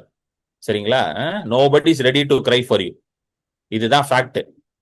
இதுதான் ஃபேக்ட். எவ்வளவு பெரிய தேவ ஊழியருக்கு நீங்க போன் பண்ணி சொன்னாலும் அவர் அப்படியே கண்ணீர் கதறு ஒன்னும் பண்ண மாட்டார் அவர். சரிங்களா? போனை வச்ச உடனே நீங்க யாருன்னே மறந்துடுவார் அவர். என்ன பிரதர் பாம் மேல பாம் போடுறாரு? இதுதாங்க உண்மை. நீங்க என்ன நினைக்கிறீங்க? 24 hours உங்களே நினைச்சுக்கிட்டு இருக்காங்கன்னு நினைக்கிறீங்களா எல்லாரும்? கிரண் பால் பிரதருக்கு எவ்வளவு பிரச்சனை தெரியுமா, அவருக்காக நான் கண்ணீர் விட்டு, யார் அப்படி இருக்கான்னு நினைக்கிறீங்க உலகத்துல? உண்மையை பேசுகிறேன், சத்தியத்தை பேசுகிறேன். எல்லாரும் நினைக்கிறாங்க இவருக்கு போன் பண்ணி சொன்னா அவரு நமக்காக ஜெபித்துருவாரு, அவரு போன் பண்ணி சொன்னா அவர் கதறி அழுவார். யாரும் கதறி அழ மாட்டாங்க, யாரும் கதறி ஜெபிக்க மாட்டாங்க. நல்லா புரிஞ்சுக்கோங்க. நிறைய பேர் என்கிட்ட வந்து கேட்பாங்க, என் பிள்ளைக்காக ஜெபிங்க. ஃபர்ஸ்ட் பாயிண்ட் நான் உன் பிள்ளைக்கு நீ முதல்ல ஜெபம் பண்ணிடுவேன். உங்க பிள்ளைக்கு உங்களை விட கருத்தாய் மனதுருக்கத்தோட விசுவாசத்தோட யார் ஜெபிக்க முடியும்? எனக்கு சொல்லிருங்க. இப்ப எனக்கு சொல்லுங்க, எனக்கு பதில் சொல்லுங்க. எனக்கு கரெக்ட் தானேங்க? உங்க பிள்ளைக்கு நீங்க தான் நல்லா ஜெபிப்பீங்க, நானா ஜெபிப்பேனல்ல? சும்மா அதெல்லாம் நம்பிட்டு இருக்காதீங்க. சரிங்களா? அவர் எனக்கு ஜெபிப்பாராம், அவர் எனக்கா கண்ணீர் விடுவார். யாரும் கண்ணீர் விட மாட்டாங்க உங்களுக்காக. புரியுதுங்களா? So don't waste your time. சில பேர்லாம் நான் பார்த்துருக்கேன், எல்லா ப்ரேயர்லயும் போயிட்டு ப்ரேயர் பாயிண்ட் போடுவாங்க. சில பேர்லாம் பார்த்துருக்கேன், லைவ்ல நிறைய ப்ரேயர் நடக்கும், நைட்டு வந்து ப்ரேயர் பாயிண்ட் போடுவாங்க கீழே, please pray for me, please pray for. அவங்க பார்த்தீங்கன்னா அவங்க வேலையை வந்து எல்லா லைவ் ப்ரேயர்லயும் போய் ப்ரேயர் பாயிண்ட் போடுறது தான்.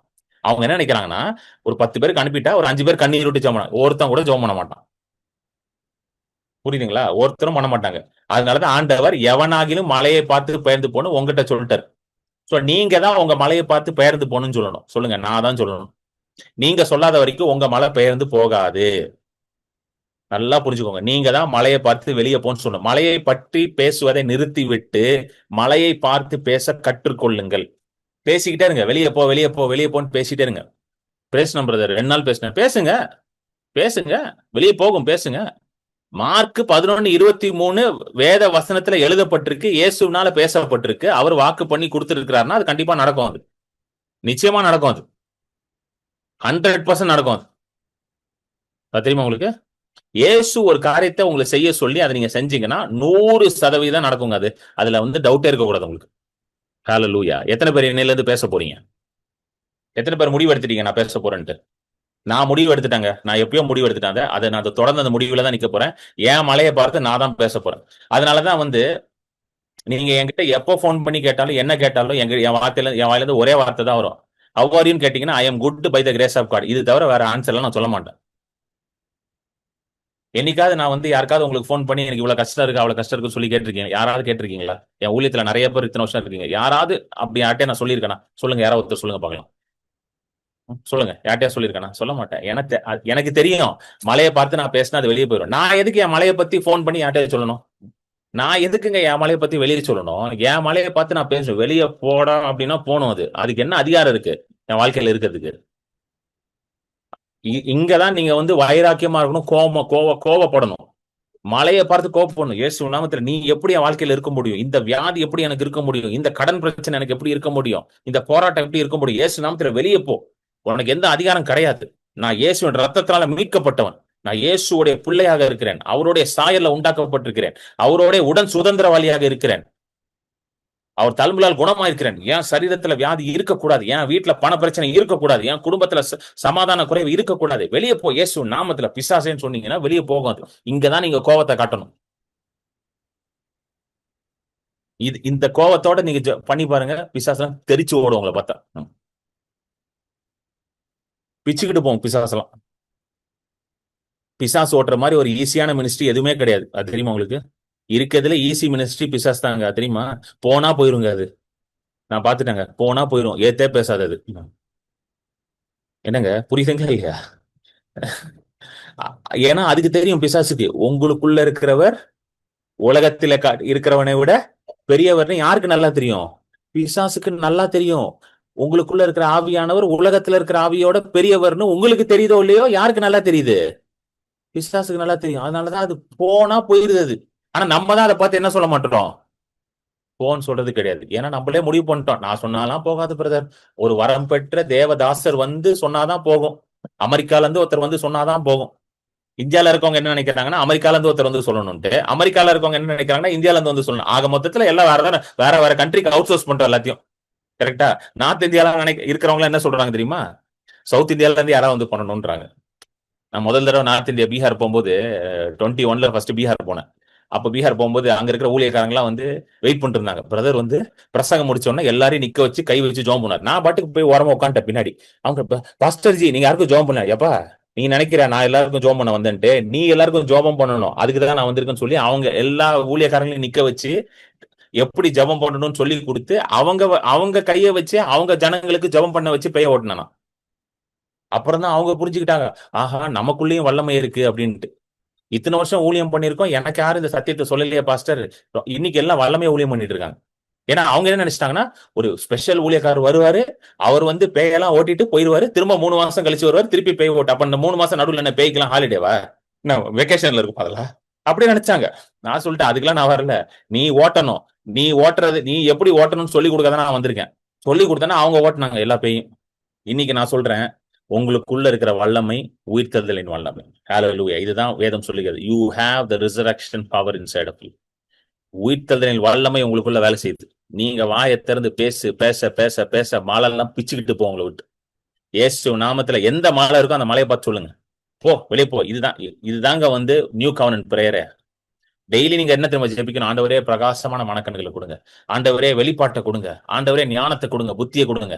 நீங்க யாருன்னு நான் புரிஞ்சுக்கணும், எனக்குள்ள இருக்க வல்லமை என்ன நான் புரிந்து கொள்ளணும், ஆண்டவரே எனக்குள்ள இருக்கிற அந்த மகிமை என்ன நான் புரியணும். ஏன்னா கிறிஸ்து நமக்குள்ள இருக்கிறதே மகிமையின் ரகசியம். இன்னைக்கு மகிமை எல்லாம் உள்ளதாங்க உட்காந்துருக்கு, எல்லாமே உள்ளதாங்க இருக்குது. எதுவுமே வெளியே தேட வேண்டாம், உள்ள இருந்து டிராப் பண்ணி வெளியே எடுக்கணும். You have to draw it out from you. ஒரு கிணத்துல இருந்து தண்ணி எடுக்கிற மாதிரி உள்ள இருந்து எல்லாத்தையும் எடுக்கணும். எல்லாத்தையும் உள்ள வச்சு அனுப்பிட்டாரு பரிசுத்தாவின் மூலமாக. நீங்க வந்து ரிலீஸ் பண்ணும். சொல்றல்ல, என்னை விசுவாசிக்கிறவனுக்குள்ள இருந்து என்ன வருமா? ஜீவ தண்ணீர் உள்ள நதிகள் புறப்படும். இயேசுவை விசுவாசிக்கிறவங்களுக்கு ஜீவ தண்ணீர் உள்ள நதிகள் புறப்படுமா? சோ ஜீவ தண்ணீர் உள்ள நதிகள் எங்க இருக்குன்னு நினைக்கிறீங்க? உங்களுக்குள்ளதான் இருக்கு. It is inside of you. சொல்லுங்க, எனக்குள்ளதான் இருக்கு. எனக்குள்ள ஜீவ தண்ணீர் உள்ள நதிகள் இருக்குது. அதை எப்படி நான் வெளியே கொண்டு வருது? வசனத்தை பேசும் பொழுது, வசனத்தை பேசும் பொழுது, வசனத்தையே நான் பேசும் பொழுது, வசனத்தை மட்டும் நான் பேசும் பொழுது, ஹல்லேலூயா, அந்த நதிகள் புறப்பட ஆரம்பிச்சு. கர்த்தருக்காக காணிக்கை கொடுக்கிற நேரம். சோ உங்க காணிக்கையை அனுப்புவதற்கான வழிகள் உங்களுக்கு முன்பதாக இருக்குது. சோ இந்த ஊழியத்தின் மூலம் நீங்க ஆசீர்வதிக்கப்பட்டிருக்கிறீர்கள். கர்த்தருடைய வார்த்தையை கனம் பண்ணுவதற்கு இதை யூஸ் பண்ணி நீங்க உங்க காணிக்கைகளை அனுப்பலாம். ஸோ ஸ்கேன் பண்ணீங்கன்னா நீங்க கூகுள் பே, ஃபோன்பே, பேடிஎம் மூலமா அனுப்பலாம். இல்லைன்னா டைரக்டா அக்கௌண்ட் நம்பர் டீடைல்ஸ் இருக்குது, இதுக்கு நீங்க அனுப்பலாம். ஆமென்.